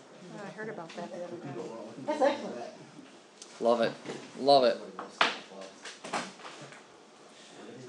Alright. Anything else, Kevin? Thank you, Kevin. Megan? Alright. Bobby Decker. I got nothing other than we get ARPA. ARPA later, yep. Bobby Ryan? Just, I wanna let you know, I'm still working on the with Real-Term Energy and National Grid on trying to get this, our new streetlight proposal through.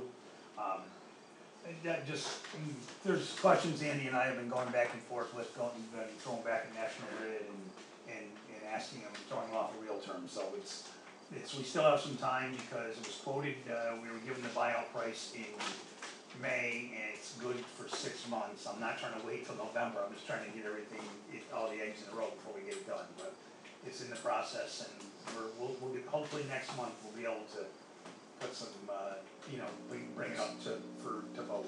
That's the LED lights. LED lights, yes. Yeah, it's the National Grid gave us the bio value and then a disconnect, they charge us to disconnect it as well, so. And Andy had questions about where the financing came from, because it's a no cost to the village, because it's actually, we're paying for it. It is a cost, but it's that we're paying for it in the cost of our savings would be from the streetlight and the cost that we're paying National Grid. But over 20 years, we should have savings in excess of $1 million. We average about $58,000 a year after the initial cost. The disconnect charge is pretty expensive too. Yeah, disconnect charge, it's $226,000 for the fixtures and $170,000 disconnect charge. Yeah. Oh, and then along with that, they sent me a proposal for brand new LED lights. Oh, I bet they did. Yeah, of course, because they know we're trying to go to someone else, so. Yeah, so that's why I'm kind of dragging their feet with getting responses back to me. So it took me 3 months to get the buyout price. That's pretty typical. That's typical of Yeah. National Grid, so. But I just wanna let you know, I'm still working on it and it's gonna come to fruition soon, I hope. Thank you, that's great, that's gonna be great. Alright, anything else? That's all I have. Thank you. Dan? No, just that, I'm keeping my eyes out with my contacts in the volunteer fire departments to try and find a slightly used with low mileage, just sat in a heated garage all the time, one of those, open-ended, what do they call them, Utility truck? what are they? Like a utility truck? Yeah, open back utility truck, I think that's what it's called, it's got like the Yeah. boxes on the side for the tools and all that for the water department, the van he's got in Right. there is on it, it's seen a few better days, so a lot of these volunteer fire, they buy them as rescue trucks and then they don't have a lot of miles on them. They're always washed, they're always kept nice, they always buy it with all the options. So if you can find one at a good price, it'd be worth grabbing, so. Alright. Remember to bill to Town of Hoosick. Town of Hoosick. Alright. Thank you, Dan. Deb? Care of Mark, sir, go write the check. I've got some stuff on training for the zoning and planning people, but that's for later, right? Yes. Okay, and I've been working with Denise on the town residents' use of the transfer station and keys to make it work so everybody's even. So, we're working on that, and also, we wanted to congratulate Bobby on getting married. Woo! No,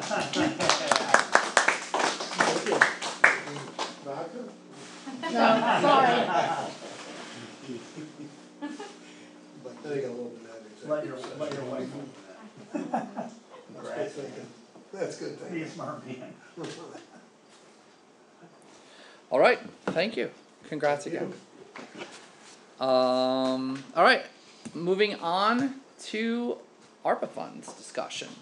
Let me see if I can find the document real fast. I don't think I opened it up prior. I have a spreadsheet that basically every meeting I'm kind of modifying and adjusting to make sure it is up to date. I did email this out. This is the current look of it. And I'm going to basically use this format and just change the last updated date so you can see this. We have received the second round of ARPA funds. So the total funds received at this point is $343,281. We have 194 remaining. We have spent most of the first round of 171, but we have 149.51 left. And for the second round, which we just got awarded, nothing has been spent yet. Okay. So this is where we are right now. We have 194,790 remaining. We have a lot of things that we've talked about, and that brings me to the second sheet. This was back in our April meeting in this room, which is the other meeting we had in this room. Is there any way you can blow that up, Laura? I absolutely, sorry. I'm gonna kind of zoom in and we're gonna miss the right column, but this is the general area where it came from, what we had discussed. A lot of these are preliminary numbers and we've sort of added a couple at this point, but just to review it. Body cameras, new police vehicle, improvements to the jail cell holding room, possible miscellaneous equipments were things that could support the police. Is the evidence? We talked about the evidence equipment. Is that part of this? I don't think we have it on the spreadsheet there. Okay, but I know that was another big thing we talked about. Municipal building improvements, and I'm hoping to have quotes for next meeting. I couldn't get them when I was on vacation, my apologies. Handicap ramp, adjusting the bathrooms, as we talked about in the past. Looking at the air purification possibility for the courtroom and or changing the air conditioning system to be more building wide, because right now it's just in the courtroom. We had talked about dump truck, but as you can see that had no support, sorry Neil. Sidewalk improvements we had looked into, community ban or possible addressing the drainage around the gazebo, Grail Moses mural, Jose de Creft sculpture repair. Local organizations had put in these requests when they met with us, and by the way, the blue crossed out ones, and this one too, means that we've already approved those. I forgot to mention that earlier.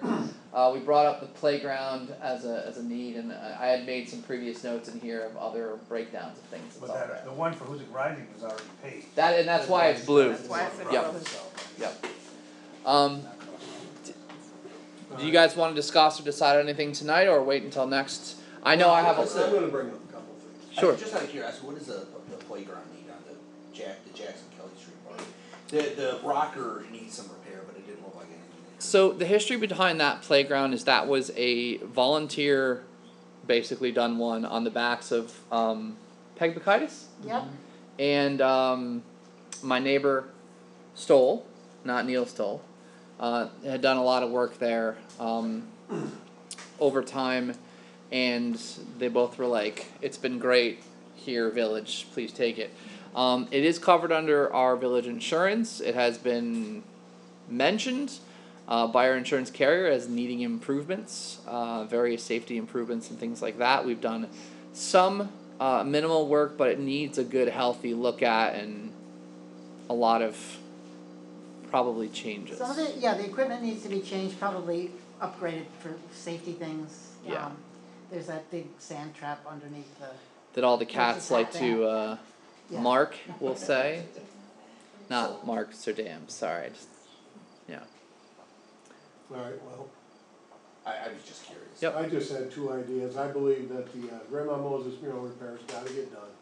Agreed. Everybody in the world drives by it, and it looks like garbage, it'll, He, like living in the. And the far longer we let it go, the harder it's gonna be, He, and the more contacted expensive it's me gonna be to a fix. couple weeks ago, he's gonna be coming in the next 2 weeks, probably at the end of August, early September. That's a good time. Try to work it out with the Sussmans and Key Bank for permissions for that, and that's been approved. So we just need to approve the funding for that. This is a different person that gave us the $18,000 estimate. I believe it was $6,000. I think I sent it to Bobby. Yeah. I'm trying to write down something. So this new person, what's the, do we have a quote on that? Yeah, I think it's like 6,000 now. It's the same It's person who did less it last than time. the I initial believe. 15. This is a different person. This person, That's gotta be. he's done a lot of work for Brown's Brewery in Troy. Yeah, And a lot of the murals in Troy, he's done them all. yeah, they're beautiful. That's G. Clark, right. And, Wow. and it's gonna be the best time to do it. Fall. Do you have his quote handy, Kevin? I'm looking for it. I'm looking for it now too. Okay. Also, summer's ending, youth center starts picking up again. They lost a lot from COVID. Huge to the community. I grew up there. When school starts, they open back up full-time and get moving. They asked for 40 in lost income. I have a proposal. I would like to say 20. 37.50 I don't know what everyone thinks, but definitely I wanna hear from everybody, cause I've been the one doing this. 37. Yeah, sure. You and I are always talking about it. That's awesome. One more time, Kevin. 3715 50, 50. 50 3750. to redo the Grandma Moses mural. Yep. That's it. It's a no-brainer. Yeah, Lost that and the, material, or that's just. and the Jose de Cret. That's Plus, everything. do we know where, we don't know yet where Approve the, that tonight? historical markers are going, right? For the Jose de Craft? No, for the, in general, that we're doing with, that Hoosick Rising and the Historical Society are doing together. Oh. Do we know That's the, down, I don't know, I think Mary Ann's working with, Yeah. with Joyce the museum and try to get and Samantha? Okay. historical backgrounds on some of the, Yeah, they put out a survey of people, that was for the towns. oh, okay. The town was doing, I think the same thing, but they asked for a survey for theirs. Okay, cause whenever we're putting historical markers, if there's still a building there, like, or if we should make sure it looks pretty good. Right, so if there's one at the Jose de Cret sculpture, we should make sure it's nice and Hopefully clean. there will be one there, because there's not a lot of information on it. No. Yeah. Oh, most people don't even know it's there. But it's correct. Really. But they should. There should be something in the They wood think part it's there. part of the church. But I don't know how everyone feels about the youth center, but, you know, I got a heart for that, I grew up there.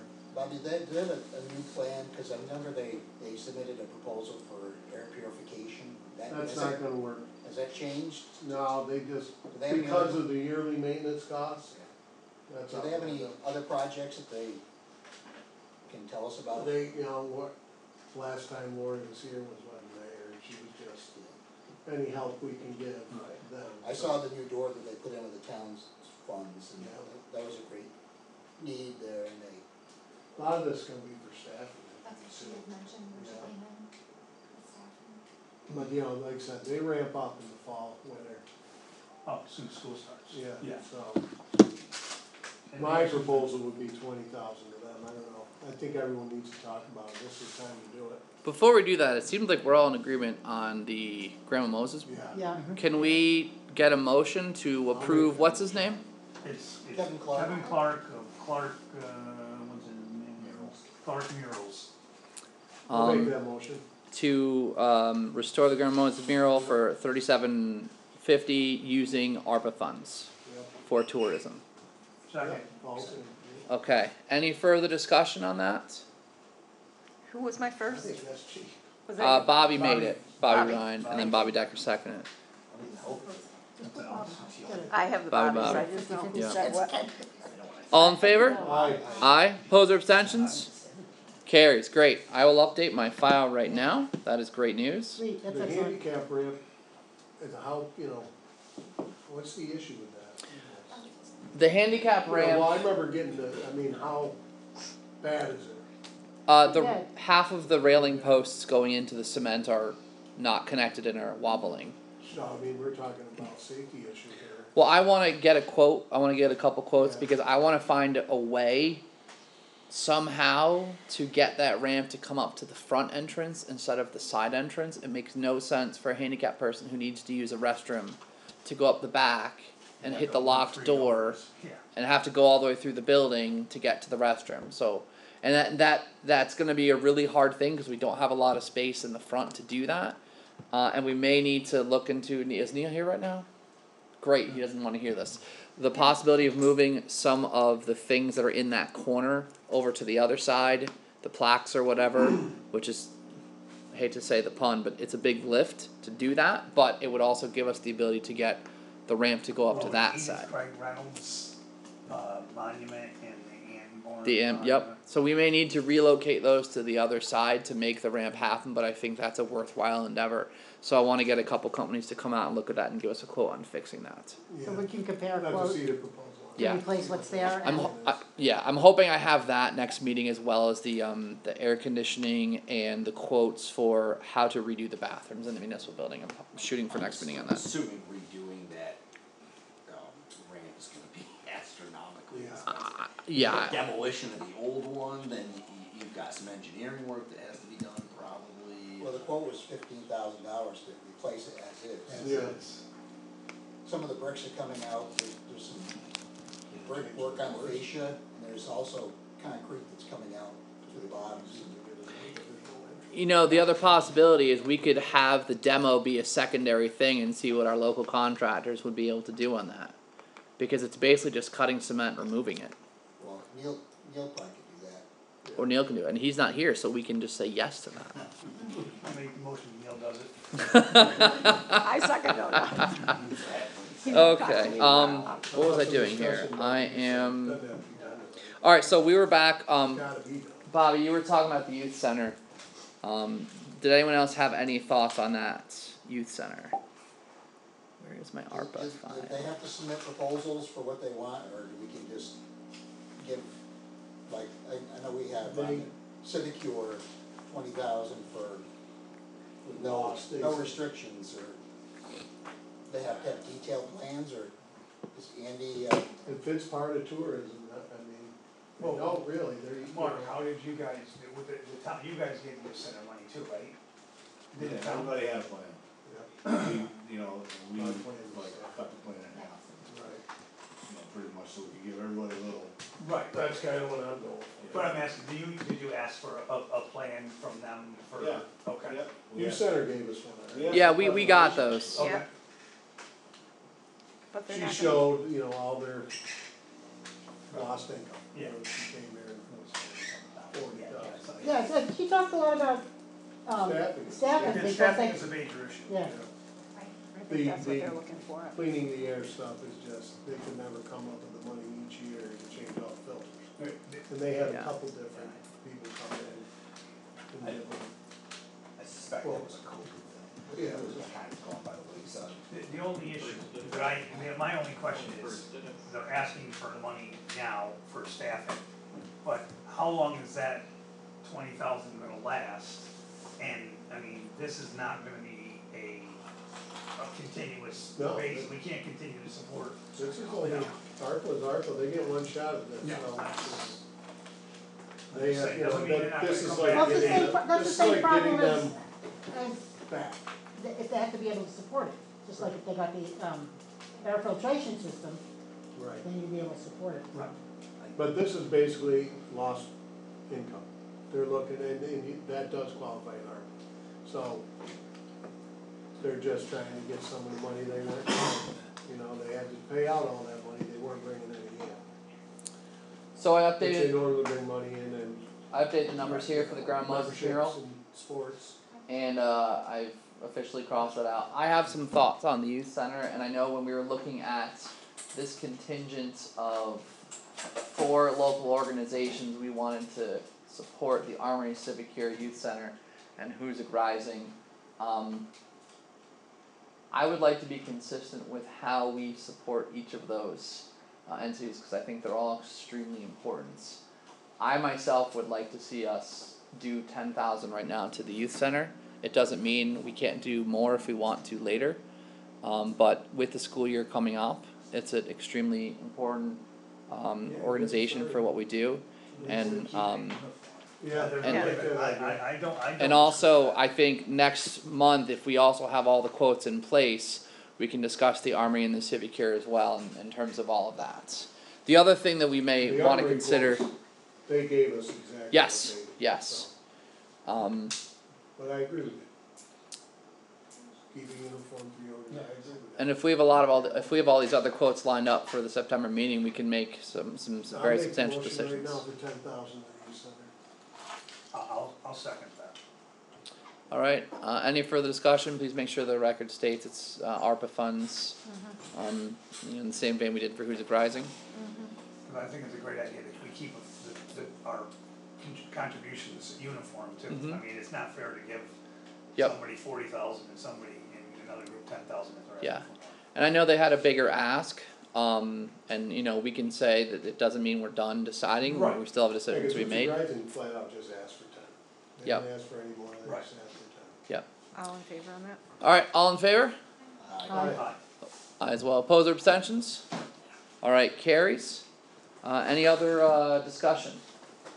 So that leaves us with about 180 left. It will in a minute. Let me just make some notes here, and I'll do that so you guys can keep talking.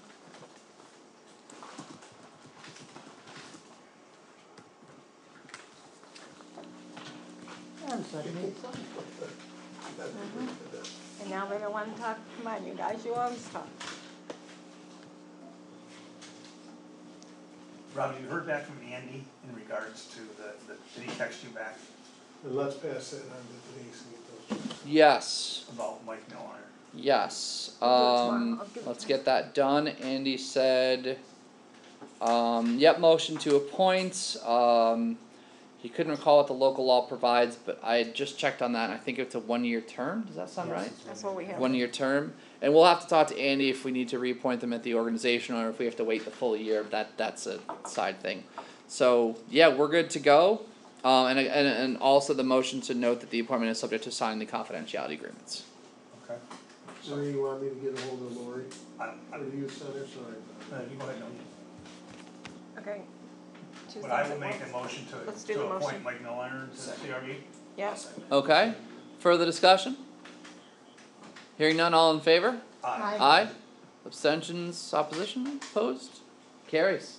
All right, great. Thank you. we'll go ahead and get those processed and then I'll Can get I- ahold of you. Just one more thing. I can email Lori Yes. first. On the You let ARPA her know. stuff. Yes. Yep. Doug, do you know, Thank you. are we gonna need, I realize I'm jumping the gun a little bit here, but, for the DRI grant, is there funds gonna be needed for that? Do you know offhand, should we allocate out of the ARPA funds a certain amount of money? If we believe that costs will, Well, we'll know that I'll more have to for look the at that. September. I'll have to look at that. Yeah, well, see if I we wouldn't do qualify. anything now, I No, think once we get technical assistance, we could talk about the value of any funds that's gonna be leveraged. But I think we should keep it in the back of your mind. yeah, I just figured if we knew something was coming, just designate the money right now, so we have something to draw down on. You got plenty of money left. Yeah, we got plenty. One more And thing to I gotta consider, find out if it's qualified. and no one wants to hear this, but it is something we should consider. We are moving forward, hopefully tonight, it's on the agenda, to pursue a bond resolution for the landfill leachate system, which would be an additional 60,000. That may be something that we decide after the fact, hey, let's use ARPA funds instead, so we don't have another line of debt or another something we've built in the budget, but those are conversations for later. Yeah, Andy and I will have to really look into that, see if that Yep. qualifies, but it might actually. So, and I think if we set everything up, we can make a lot of good decisions in the September meeting. Alright, this is where we're at now after tonight's decisions, we have 181,000 left, which is, 93.99 of the first award, and then we still have the whole second award to go. I'm gonna close this because I think we're done discussing ARPA tonight. Yes. Awesome. I agree. Alright. Can you make sure that we tell Denise what we did, because I forgot to do that last time, so. Awesome. Alright, new business number 1. New York Forward Grants. I got to sit down with Doug and Jason yesterday. I wanna make sure that everyone fully understands that I am hopping on this bandwagon in full support right now, but it has been a lot of groundwork done by Kevin, by Dan, by Doug, by Jason, and a slew of others. Guys, I sent out a lot of the documents I think that Doug had sent. Doug, do you want to summarize to the board or answer questions, and I'll put some other documents up right now while we do that? Yeah, it's New York State money through the New York State Department of State, which is actually where CDBG money comes from. They have a New York Forward is specifically for rural small communities, whether incorporated or not. The capital region, which is 8 counties, will get $10 million. They'll be awarding out $9 million. And there will either be 2 or 3 grants. There will either be 2 grants of $4.5 million each, or one that's 4.5, and 2 that's 2.5. I think the other $1 million probably goes to the Regional Economic Development Council. It's for innovative approaches that will transform downtowns. And actually, they make the word charming. They want to really keep a rural piece to this. And it will, what it can be used for, and I'll tell you a little bit more in a minute. Public improvement projects, new development and rehab of existing downtown buildings, grant fund or revolving loan fund, which means you could have $1 million and then administer it itself like you administer in ARPA. And branding and marketing, which might be a big piece for our communities.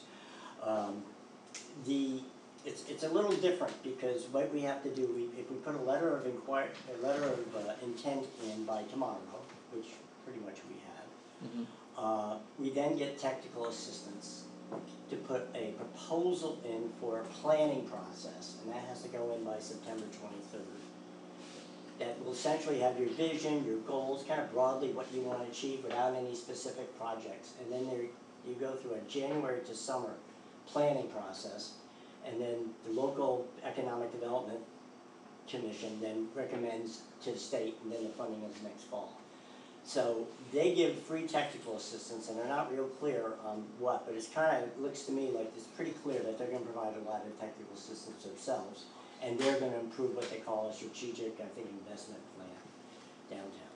It's very local participation oriented. They want a local planning committee that has public engagement that is going to recommend it. We've already got a head on it. We've had 20 people interested in serving on it. We had a meeting last week where we had a good dozen. Talked about the ideas. We've got another meeting this week. So we've kind of got, they really just want to identify who's your local planning committee starting in January if they give it to you, but we're going to be ahead of the game on that. So it's not a hard application, but we're going to be competitive against other communities in the capital region. That's the way we have to think about it. And that's pretty well, I think, as we talked about it, and we talked about it with the folks that met, water is a liability, water is an asset. So we turned that on its head about rebranding, and a lot of discussion about opening up the waterfront, and there's been planning back done in 2019 on that, and maybe a lot of those ideas can be implemented by this money. My own thought is you go for the whole $4.5 million. We have to define the boundary, and I think Robbie's going to talk about that because of how broad, how specific you want to be, and you can, with the application, the intent, we can state a boundary, but we can change it between now and the submission process in September if we feel with more participation that it can be more focused. And again, thank you guys for just really getting in and driving this down. This is great, and you know, I think Doug, you're the one kind of taking the lead on the application process. Yeah, Kevin approached me, I'm willing to pull together the application and help write it, and we got a lot of people all willing who have expertise and stuff that will come in and take buckets of it and we'll package it all together. That's awesome. So this is a draft version which I'd emailed to you guys a couple hours ago. They had sent me a list of a bunch of names and a quick sort of draft write up, and I actually called Brian Bushner, our trusty PR guy who does a lot of this stuff, and we talked through this. This is the application form, that's all the stuff that they do, and these are all the various regions here. Any of this, I just want to read it, but if you guys have any other ideas or changes, that's totally fine. The name of downtown was actually the hardest thing to figure out, because I think the Hoosick Falls Historic District, which is a defined entity back in the 80s, and I have a PDF if anybody wants to see that, I have the map and everything. And adjacent areas, I didn't know if that was the name. I don't know if they want like a flashy name. Well, you don't have to be you don't have to be an incorporated municipality, so I thought downtown is on like Raymertown. But I'm in the town of Pittstown. So I'm not sure, I read that too, but I think part of it may be that the name of downtown, maybe if you're not just, because you could be a hamlet, you don't have to be. Yeah. Should we include the word, like, Hoosick Falls Historic District, riverfront and adjacent areas, or is the riverfront just understood to be part of that? It's just, let me show you the picture real fast of the location here. I know I'm just curious if we're talking about water, They want a name, you know, yeah. they just. So there's a tweak we need to make to this area, but you'll notice like this is where the historic area is. The western border is First Street, so it kind of includes the Greenway and the site over there. It includes the country club and the parks here. A lot of historic buildings fall into this. The one tweak we want to make is we wanted to include ISA up here. So we'll have to kind of redo this line just to show that area over there is included in the specific location. And they do talk in the application, but one of the elements is just a tight downtown. So I think we may need to have a core downtown and the rest of the area is kind of adjacent and neighboring neighborhoods that support it. I wouldn't say, well, we're gonna put as much money out towards the country club as we are gonna put on John Street and Church Street. No, I think we just need to find that's all critical. How about the walkable area from and downtown or something like that? walkable, that's why Yeah. we're perfect, because it's all very walkable. Right, can we modify that, or are we allowed to modify? This is our own thing that we're going to include. And by the way, Kevin and Dan, you guys have been on the lead on this as well. Interject anything. We drew that map like that after discussion at the first meeting. Yeah. A lot of places were mentioned, like J.C. Tractor, the Doug's Oil Building, the Country Club, Unihog, the 114 Church Street was another place mentioned, and I think that's about it. And that's why we went. We also talked about going across the river, but I think for some reason we decided to keep it on this side of the river. I think part of the problem too is if we make it too big, we would need, like, we really need to do that big of an area of revitalization, we need to be applying for $50 And million. they want it to be transformative, so you can't transform if you. It's like sprinkling a little here and there. Right, but that's why I was asking that, why the country club, I guess that's what I'm wondering. Because you're out in the recreational area and the feeling was we have a lot of assets there that you can pull into because they do mention mixed use and neighborhood. Okay. You don't have to though. I mean, No, I'm just thinking, because it's a private entity, that's why I just didn't know if. Well, almost You got everybody, a pool there too. a lot of private entities are eligible for the grant, like a two-story building like UGL's or Jim Monahan's at the Thorpe lot. They'd be eligible for funding for second-story development. That's one of the key areas that they look at when you're applying for the grant. Yeah, I was thinking with the country club money-wise isn't hurting for money, I guess that's what an area that's not in financial. I think it's when you draw the loop out to encompass the other businesses that are Doug's Oil, it's just like on the way. Okay, alright, I'm just It's not such a cultural part.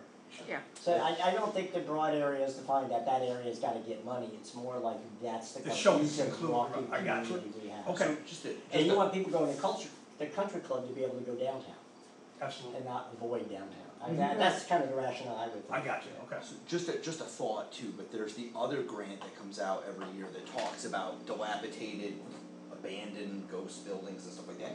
And one of the things that, besides there's a bunch of criteria that they're looking for to approve that grant, such as adding to the housing stock, and it has to be an eyesore and all this other kind of stuff. But one thing they really would like to see with that particular grant is that the area is either part of or included in another grant, another funding thing. So if, for example, the 112 Church Street, 110 Church Street? 114, that was close. If that area was just simply, if we won this grant and that building is within our defined area, that would increase our chances of applying for the other grant and getting it at that as a dilapidated structure, because it's part of, it's one thing they like it if it's all tied together with other bigger projects. Right, so we don't have a little project here and a little project over there. They just, for some reason, they said it helps that if it's part of another state or federally funded grant program, the dilapidated buildings, so just something to think. Can you mention that the woodblock has what they've done is through grants? I mean, they got a bunch of grants, right? Yeah, I think the woodblocks that were another discussion, but I'll tell you after. But So let me go back real fast. Just the rest of the information here, it would be the New York Forward as opposed to the DRI. I don't know if these are the right primary and secondary contacts, but Doug and I talked, and as the mayor, it may make sense for me to be the primary, or it may not be, because I'm not the one driving the bus. But with myself as mayor and with Marianne as the chair of Hoosick Rising, we had talked about those possibly making me the best too, but I'm open to whatever you guys think and feel on that. Additionally, they asked for, and I'll come back to this paragraph in a minute, but they asked for these contacts up 5 to 10. So I don't know if you guys can read that, but those are, and I can adjust anything you want here. I would put Laurel as a minority business owner, because that's why you put her on that list. Okay. I mean, really, we had like 20 solid names.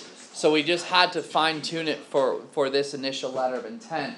Now this includes Kevin and Dan as Would be a good primary. both trustees. I thought about that as a possibility as well. I don't know what you guys want to do with that. No, it's okay, whoever you have on there. Okay. But Kevin as a village trustee, and of course the event coordination he does. Dan is a village trustee and union business consult. James Martinez, resident Tri-State FCU CEO and landlord. Pauline Camperman is a resident and who's been involved in the Hoosick River Greenway. Ilsa as a downtown business owner. I don't know if you want to add anything else to that. Yeah, she's actually drafting the vision statement. She's extremely good writing, marketing person. She works for the UN. So Yeah, She works yeah. for the UN. Marianne as resident business owner and of course chair of Hoosick Rising. Jason of course is resident business owner landlord. I actually had to go smaller font to fit all the stuff for you, Jason. Sorry. Landlord zoning board. Couldn't even fit CRRB in there. Aaron as a resident business owner and planning board member. Laurel as resident minority business owner, and Doug as resident and CRB member. Is there anything else you guys want to adjust on that? Oh, his email address is 282, not LC2. Oh, thank you. Yeah, that was. That look right? Yep. Yep. Thank you, good spot. Can you change mine too? Sure. The email address? Yeah. VONG. It's just my last name. VONGUINNESS @gmail. At Gmail? Keep the J. No, we're gonna get rid of that too. Might be a good idea. What is the beginning wrong? No, Jane, just get rid of the JH and the. Yeah, it's just his last name. There you go. Hey, Rob, Is that good? That's it, thank you. Yep. in my opinion, you got enough on your plate. Why don't you have Dan, who's involved in this a lot, as a primary? I'm totally If he fine wants with it. that. If he wants it, I mean, pretty sure. So I don't mind doing it, but my question, Doug, is it beneficial to put me down as a primary? And by the way, just all of this you can modify and tweak and adjust ahead of the full application. What they're gonna do with the 10 list here, they're doing like 11 capacity building webinars. They're gonna recruit from these people to go to the webinars. Because we're gonna have a broader list. So primary means They call you they're first. gonna assign technical assistants, they're gonna assign a technical assistant provider, that means you're gonna coordinate with your technical assistant. I don't mind doing, the only thing I would say is I'm at next Wednesday till Labor Day, I'm out of the country on vacation, so, if there's anybody gonna be reaching out, I'll be available via Probably email. will hit relatively quickly. I'll be via But that email. I mean, it's a short window of time, Yeah. we got a month essentially. Yeah. 5 weeks to put a proposal. You know, I So mean, we that's- can leave it as is and just, if we need to change it as we discover the process, we can do that, it's easy. Can we change it after the fact, or is it not a good idea? This is a letter of inquiry, not the proposal, so. Yeah. This is just a letter of intent. Like I said, I would, it's just I'm not gonna be Yeah. overly. Kevin, you wanna, No, this is like. Well, we could talk to Mary Ann being the secondary Like, then. work, right. Or maybe put Mary Ann as a primary, yeah, whatever, I'm just not reachable, I'm a little worried about that, I don't want the thing to get dropped because Dan. You can always change it later. Cause he's sitting in I would Prince say Edward maybe Island. put Doug as like secondary, just because he knows what's going on as far as like if someone needs to reach out, like you're in it, you know? If that's okay with you. And make Mary Mary Ann as Ann. primary? Yeah, She's agreed to be on it one way or Okay. the other. yeah, that's what I would say. So this We is can the, change it later, whatever. this Well, is the paragraph. is it better to have official elected people, or it doesn't matter? They're emphasizing a local planning committee. Right. Oh, okay, then who's it rising They're from? really emphasizing. Yeah. They wanna see who's at fault. And they're gonna see it's a signature coming from the mayor, so, Right. you know. Yep. So the paragraph, they don't want it to exceed 150 words, and they wanted this. That's in the tweet. They gave me a really solid backbone of this, but it was so hard to I had to, even my adjustment was like 164. I'm like, oh, come on. So this is what we have. The historic downtown center of the village of Hoosick Falls is experiencing a rebirth as it emerges from a declining manufacturing base, a PFOA water crisis of national significance, and the pandemic. That's our selling point, why us over anybody else. That's. The focus area is comprised of commercial, artistic, historic, and residential locations.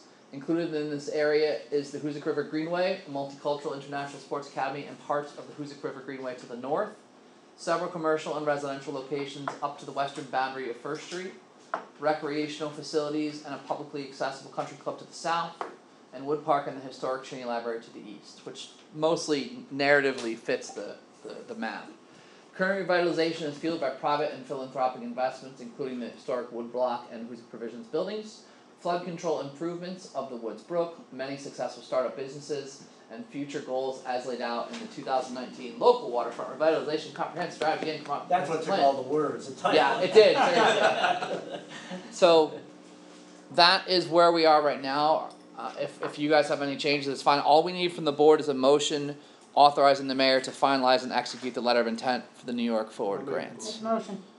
Well, you can give it to Bob. Okay, second by Deb. Further discussion? They better get us it. All in favor? Aye. Opposed or abstentions? Carries. Can I just say, Doug, very publicly, thank you for your help on Yes. this. Oh, absolutely. I didn't Seriously. realize- Having recruiting. Seriously. Yeah, Thank you guys. I didn't realize how much expertise you had in non-profits and grants and all that kind of stuff. You were very lucky that you and your wife chose to live here. And donating the time. You guys are all donating the time, so thank you guys. It's awesome. Can I just say though, Yes, please. that moving forward, how important the Catania property is to Yes. anything that happens with this? Yes. If you look at the 2003 plan that was done by a firm for the village, it was a parking and pedestrian project plan. Both plans in 2003 and 2019, both recommended that the village acquire the Catania property. And in 2003, they even took it a step further and came up with quite a few designs for the waterfront property. So we need to go along with that, the eminent domain process on that property. So Not to mention the Greenway goes right through the middle of one of them. And should have been acquired by the village quite some time ago. So hearing that, and we've had some discussions against burned down by Kevin, thank you, about that, and we have that in, well, since we're there, we'll just jump ahead into the agenda. We had talked about the Catania property as for a couple different ways. One, as we need to get the sidewalk issue taken care of as a safety issue, and as a larger approach, trying to get all the properties as per fitting into all these improvement plans that we've discussed. Andy's recommendation, hearing this, was the first step moving forward, was to get someone who can give us an appraisal of the properties. And knowing that this is eminent domain proceedings, which have a long line and, lots of legal stuff and lots of court stuff that has to happen, make sure that this is someone who can be able to, in a sense, testify if necessary. So we're probably talking like a commercial real estate person, is that correct? Oh, excuse me, my contact is going crazy. Yes, I think so. Just as a point of interest, I'm not gonna mention any names, I did ask a local real estate person, just as a non-scientific ballpark idea of how far off the assessed values of vacant land in the village are from their probably fair market value. Mm-hmm. And the answer was that unless there's something extraordinary, the fair market value is probably pretty close to the assessed value on the tax roll, which for those three properties is about 10,000. I think it's 4,000, 2,800, and 3,200. Don't quote me on the exact numbers on that. That's the property values of those parcels. Yeah, 4,000 is the one along the river, and then 2,800, 3,200 are the ones between the insurance building there and the bistro. Gotcha. 2 empty lots. One of them being where the sidewalk is falling down. Yes, and I think also once eminent domain proceedings are commenced, if I understood it correctly, assuming the eminent domain proceedings for a lawful purpose, obviously, the property deed is conveyed to the village very early in the process. The remainder of the litigation is over the value, which we can obviously take care of as time goes on, and we just have to get possession of the property itself. Because one of the things about this is they're talking 1-2 year windows. You have impact, you're there, you're ready.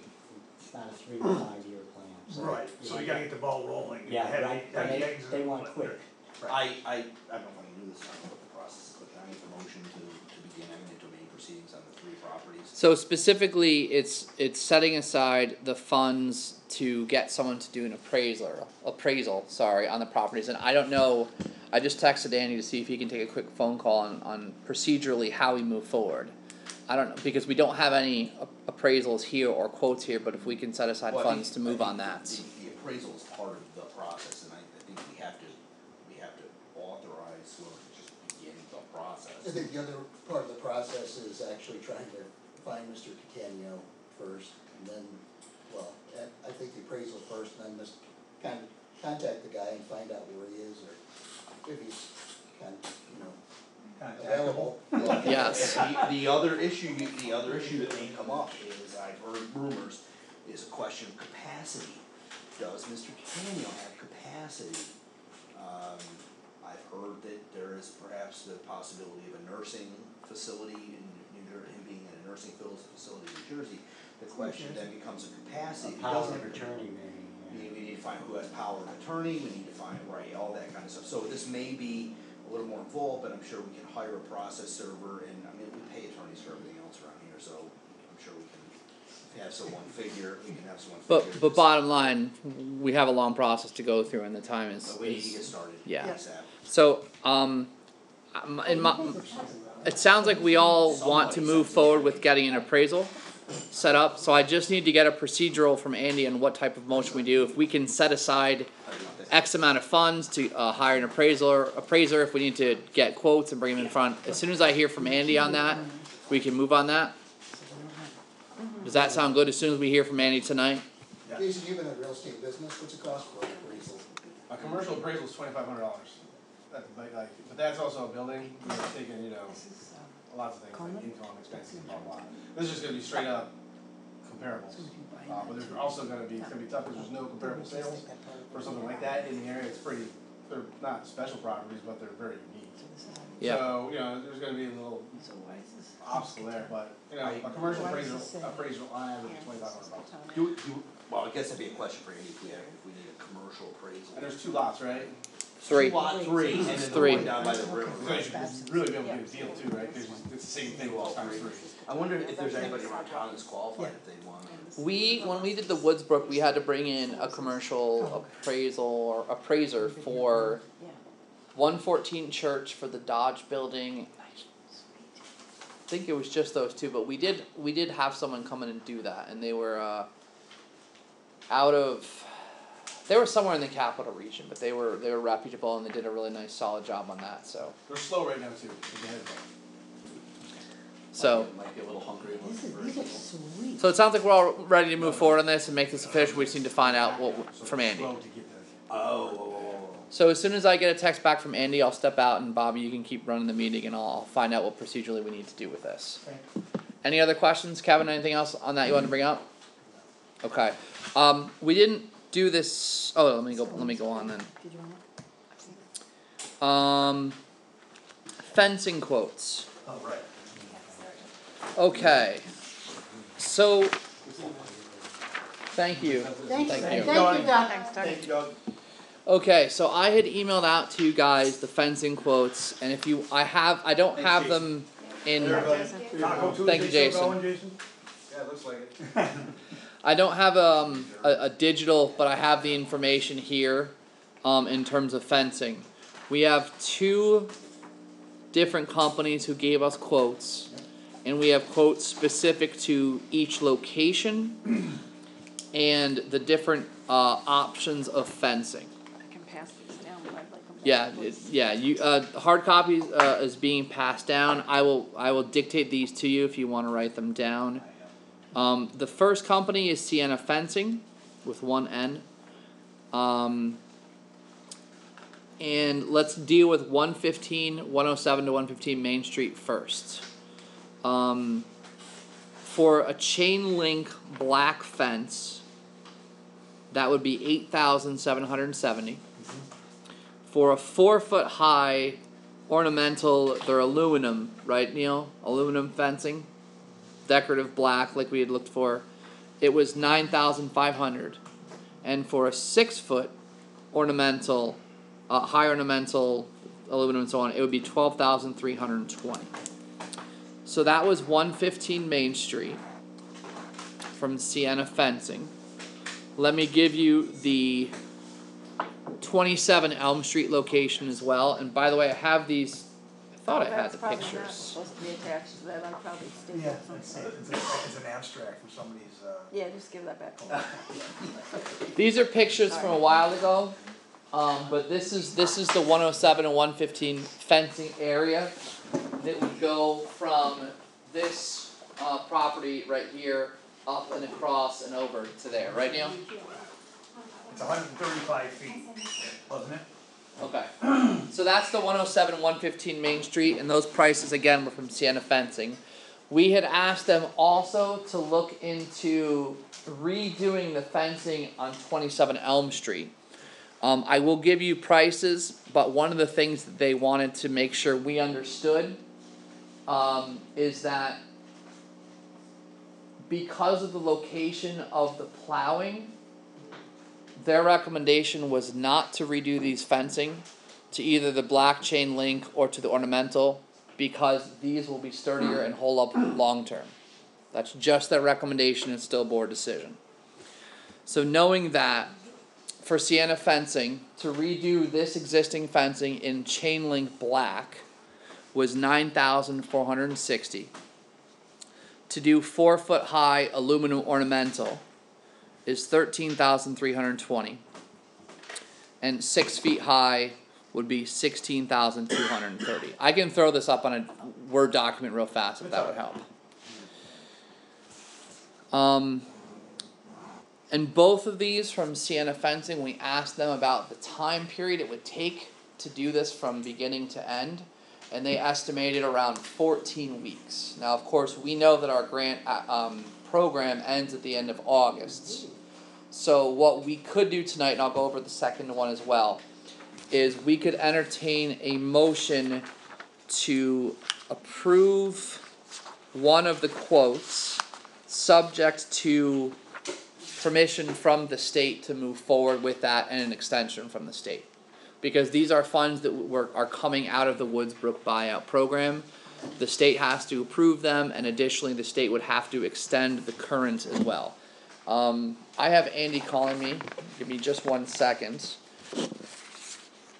Marie, here are the other ones right there, and I'm sorry about my chicken scratch.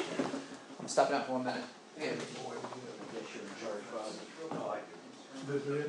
Bobby, these are the AFSCO fence? Right, yeah, it's, I have. You have it? I wrote them down for the meeting. Okay. For the 107 to 115 Main, Yep. the chain link black is for 4 foot high is 10,221, opposed to the 8770 of Sienna fence. And the ornamental 4 foot is 11,834 versus the 13,320. Same fence? Yeah, and then the chain link galvanized, I'm sorry, chain link black, it's 10,000, the 4 foot black was 10,221 of ASCO versus the 8770. And the ornamental 4 foot is 11,834 versus 9,500 of Sienna fence. And the 6 foot is 12,817 versus 12,320 for Sienna. And then on the chain link galvanized for 27 Elm, their cost was 9,790 versus the 9,460 of Sienna fence. But combined, if we did, I did the combine the ornamentals. If we combined the orientals from Sienna, it would have been it's 21,820. You combine the ornamental style from Mexico, it's $29,047. It's almost $8,000 cheaper from Sienna. I said we go with the 6 foot, not to mention it's not like we're fencing off just a grassy lot that we don't want kids on to. No, you have a drop and you have water. Yeah. The higher the fence, the better. Right. You don't want somebody trying to climb over. What were the short things? I'm back, sorry. Can I have that back? Electric. So, did you give them the prices on the AFSCO one? Yes. So the AFSCO one, we asked specifically for how long would this take, and they did not include that, which was super not helpful. Plus the fact they're almost $8,000 higher, Rob, if you combine the two properties together. It's $29,047 for AFSCO, and it's $21,820 for Sienna. That's for the ornamental fence. Well, I should say, yeah, it is the ornamental. So you talking about the 6 foot high or the 4 foot high? The 6 foot high. The 6 foot high is 16,230 for AFSCO and 12,320 for Sienna. I think that's wrong. I think the Sienna was 16,230 for 27 Elm, and 12,320 for. Oh, for 27 Elm, but we're not. So. I'm sorry, you're right. So actually, I think that AFSCO came in a little bit higher on galvanized, but lower on the larger ornamental. Let me just throw these up in a Word document real fast. Just bear with me for 1 minute. Did you guys have thoughts on different No. what type we can deal with? Just first 115 Main Street.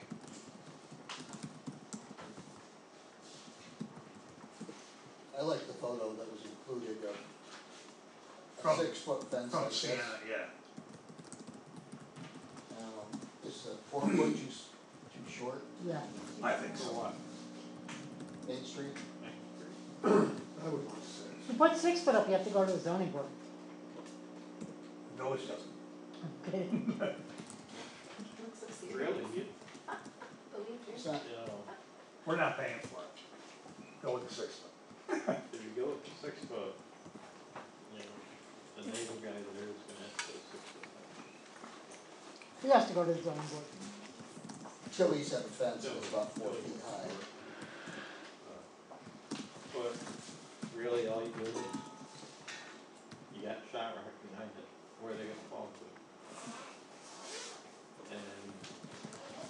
part that's over Woods Brook, we gotta wait to see really what DEC's gonna do, we can always change that out to 6 foot if need to. But there's a concrete wall behind that, so the fence is gonna be out away from that, so. Cause some hedges that are right there by Bolson's, those are coming out, cause we gotta fix that hole. Then we're gonna keep the fence probably a couple feet away from that wall, so. You know. It's up to you guys. Chain link. Sorry, so I just stepped out so we can get my computer to look at the pictures. You're saying 6 foot isn't needed? Is that what you're saying? It's not really necessary to have 6 foot? I don't think so. No, okay. I think it's gonna look odd, so. Yeah. What, 6 foot? Well, yeah, because there's really nothing else there, you know, and you're talking about maybe having a bench or something in that area, out in front of it, and I don't know.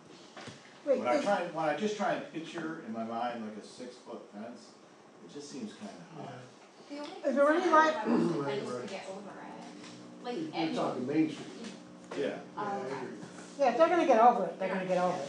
Yeah. But if you look, when you're driving down Main Street now and you look in that direction, all you see is the back of people's houses and garages. It's not aesthetically good.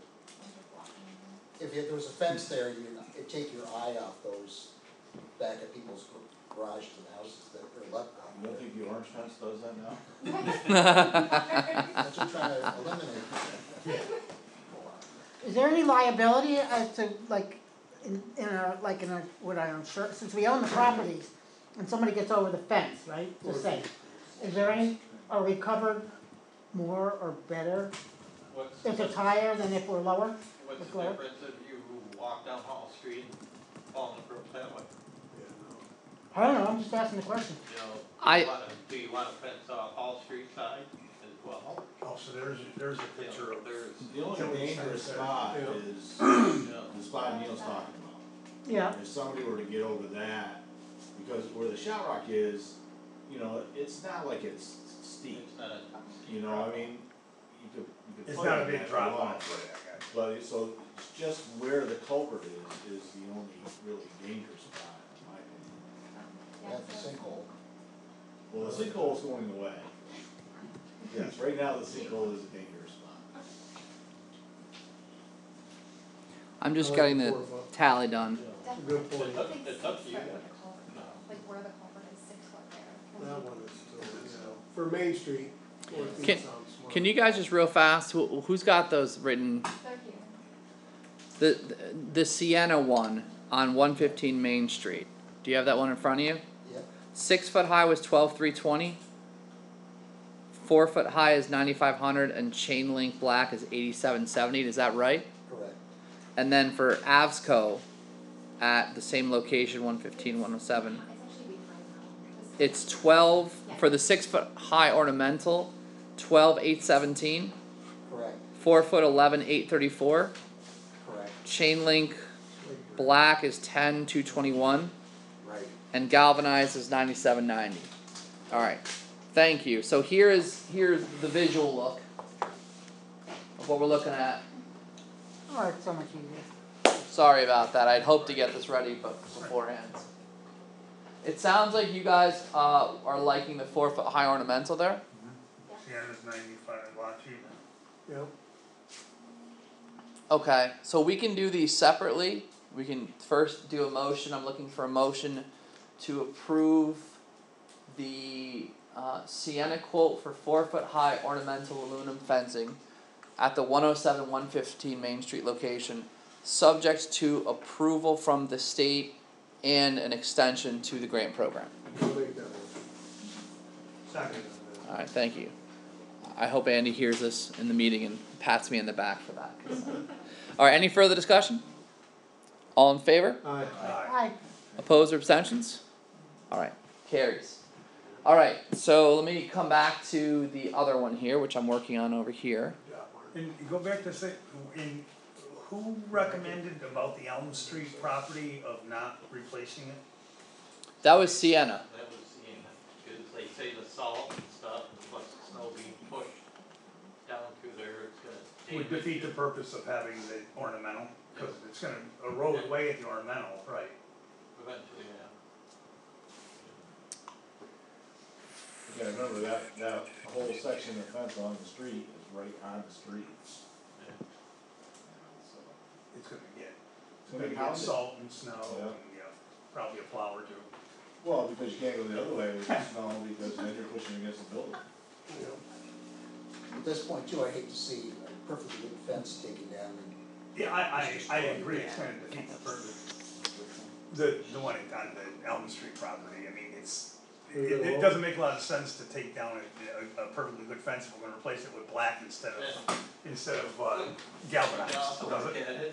It's gonna take away, if you use a decorative fence, you're gonna lose sight up Elm Street. So that means you're gonna be pulling out on Elm Street before you can go left or right. So, cause it's just like by the armory.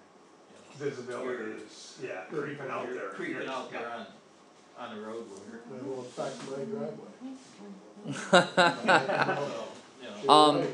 Did we vote on that motion? Yeah, we did, we all said, we're all the for first it. one, yes, we did. Alright. Sorry, once we pass the 2-hour mark in the meeting, my brain just goes to mush. So it sounds like we don't wanna do anything with 27L and we're gonna leave it as is? Is everybody? I don't think we need a motion on that if we're all in agreement, we're just, okay. Alright, We're on great. board in one bid now. Alright, let me get back to the meeting here.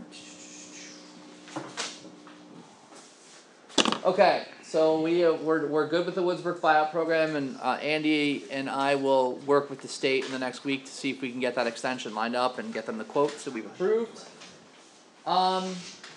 Local law number 2.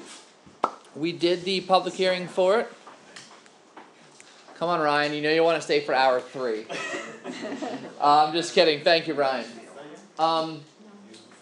Should the board wanna move forward on adopting local law? I can't read it. If you guys wanna move forward on adopting local law number 2, Thank you. we introduced it last meeting, we did the public hearing tonight, and that is done.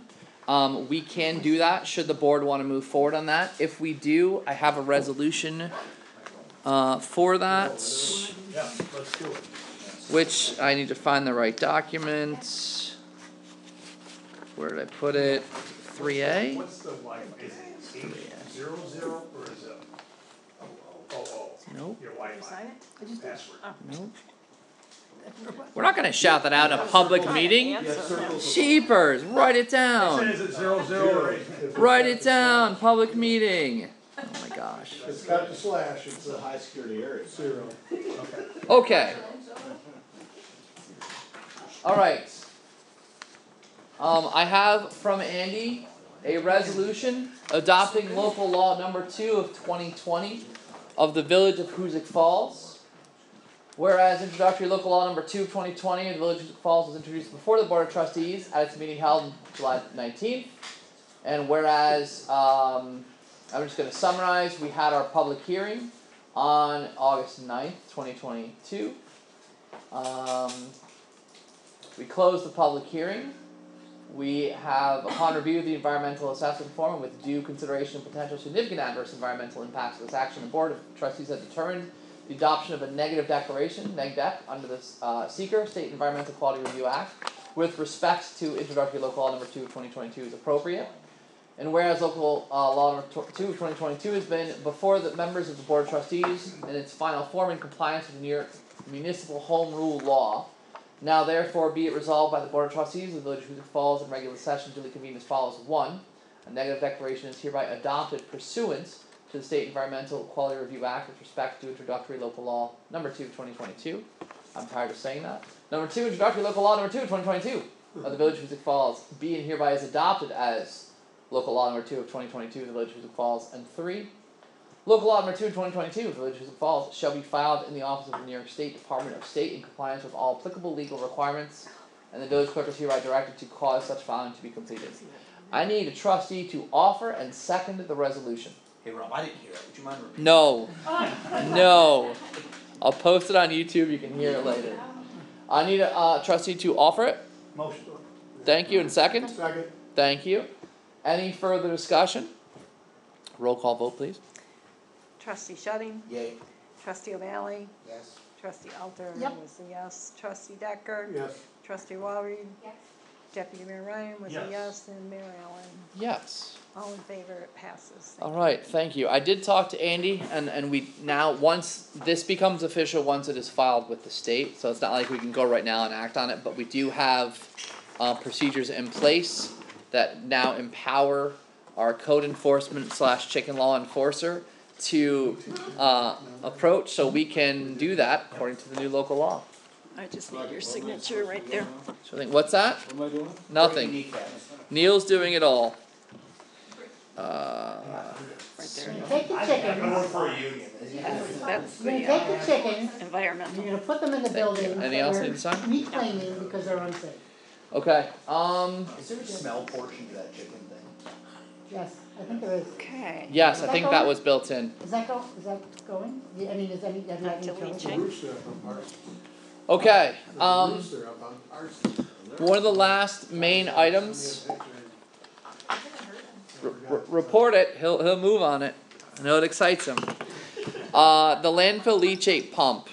As we discussed last meeting, we do need to replace the 2 pumps. We had the system spec'd out and reviewed both by Labella as the firm who would do the work, and by Sterling Environmental and Mark Millsbaugh, who is also unavailable for the meeting tonight, but we've already talked and we already said that we would like the 2 pumps ordered at our last special meeting, knowing that it would take several weeks to get ready. We had our bond counsel, Tom Myers, put forward a resolution to move forward on setting this up. Now, I just want to talk briefly. The original cost, according to that letter, let me bring that up real fast. What numbers are these? Bear with me while I get this document. Well, I'll just give you the quick version on this. We had talked about and decided not including the crane as part of one of the optional things. It was task 2A. We didn't need to do that.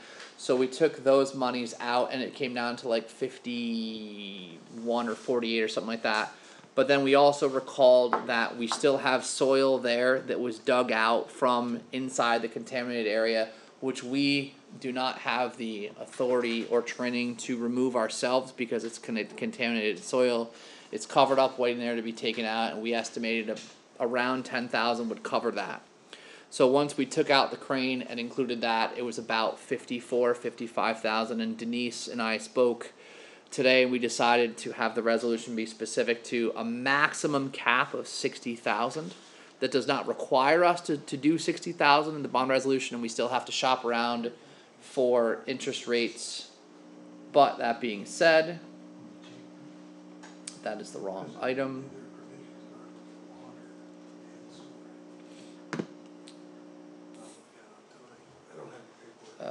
Here is the resolution. Nope. What'd I do?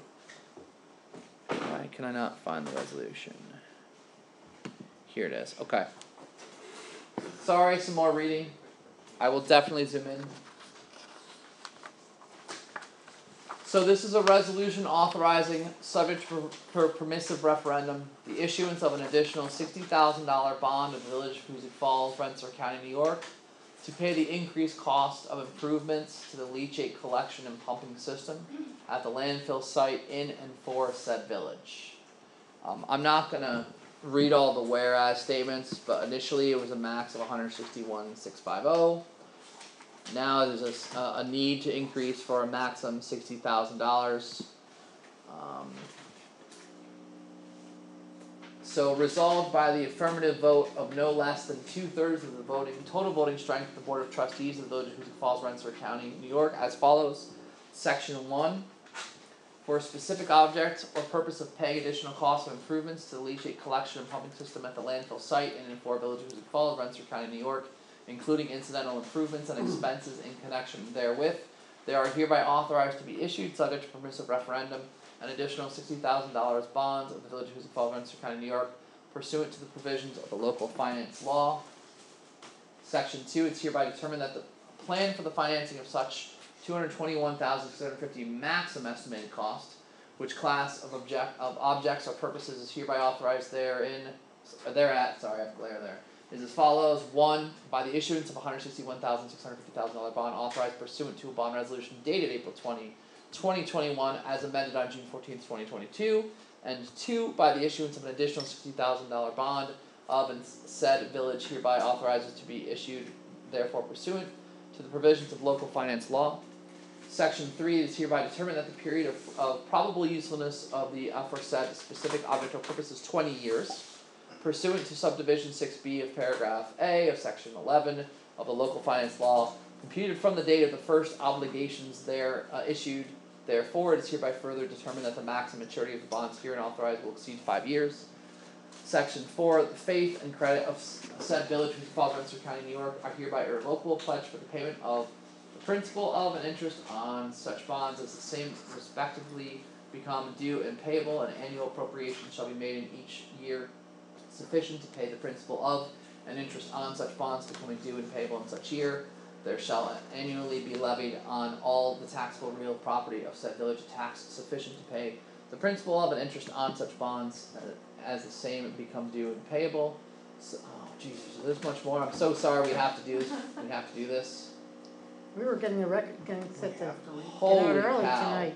I don't think you need to read it all. Seriously, you have to read out I loud the whole don't thing? think we have to read all of this, because we No. haven't done this in the past, No, you have so. not. Let me just quickly summarize. Section 5, section 6. Yeah, this is as we have done before, laid out as we've done previously. I don't need to read all this. It's all there. There was section 9, upon this resolution taking effect, the same shall be published in summary form in the official newspaper of said village designated for such purpose, together with a notice of the village's clerk in substantially the form provided in section 81 of the local finance law, and section 10 this resolution is adopted subject to permissive referendum. So sorry. Okay. All of that craziness aside, I do need someone to offer and second the resolution. Thank you. Thank you, Megan. Any questions on this? I know it's highly technical and insane, but I think we've kind of discussed this ad nauseum, and we just kind of got to do what we got to do. Okay. Hearing none, let's do a roll call vote, please. Trustee O'Malley? Yes. Let's see, trustee, who else do I need here? I have Valerie Decker. Deputy Mayor Ryan? Yes. Trustee Shudding? Yes. Trustee Alter? Yes, ma'am. And Mayor Allen? Yes. All right, passes. Pass. Thank you. Thank you. We've discussed the sidewalk, zoning and planning board.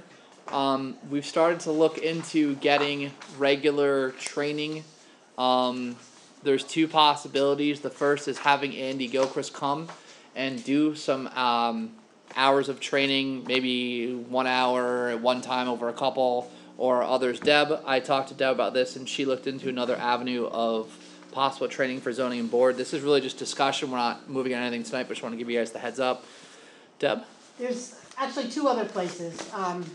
There's the New York State Department of State, and there's the Capital District Region Planning Commission, also known as the CDRPC, that offer possibilities both online and in-person classes. I'm also trying to find out if any of them will come to us and do everybody at the same time. Technically, the people on the zoning and planning board are supposed to be certified, which is not a big thing, but they should do this training, and they can get their certifications pretty easily.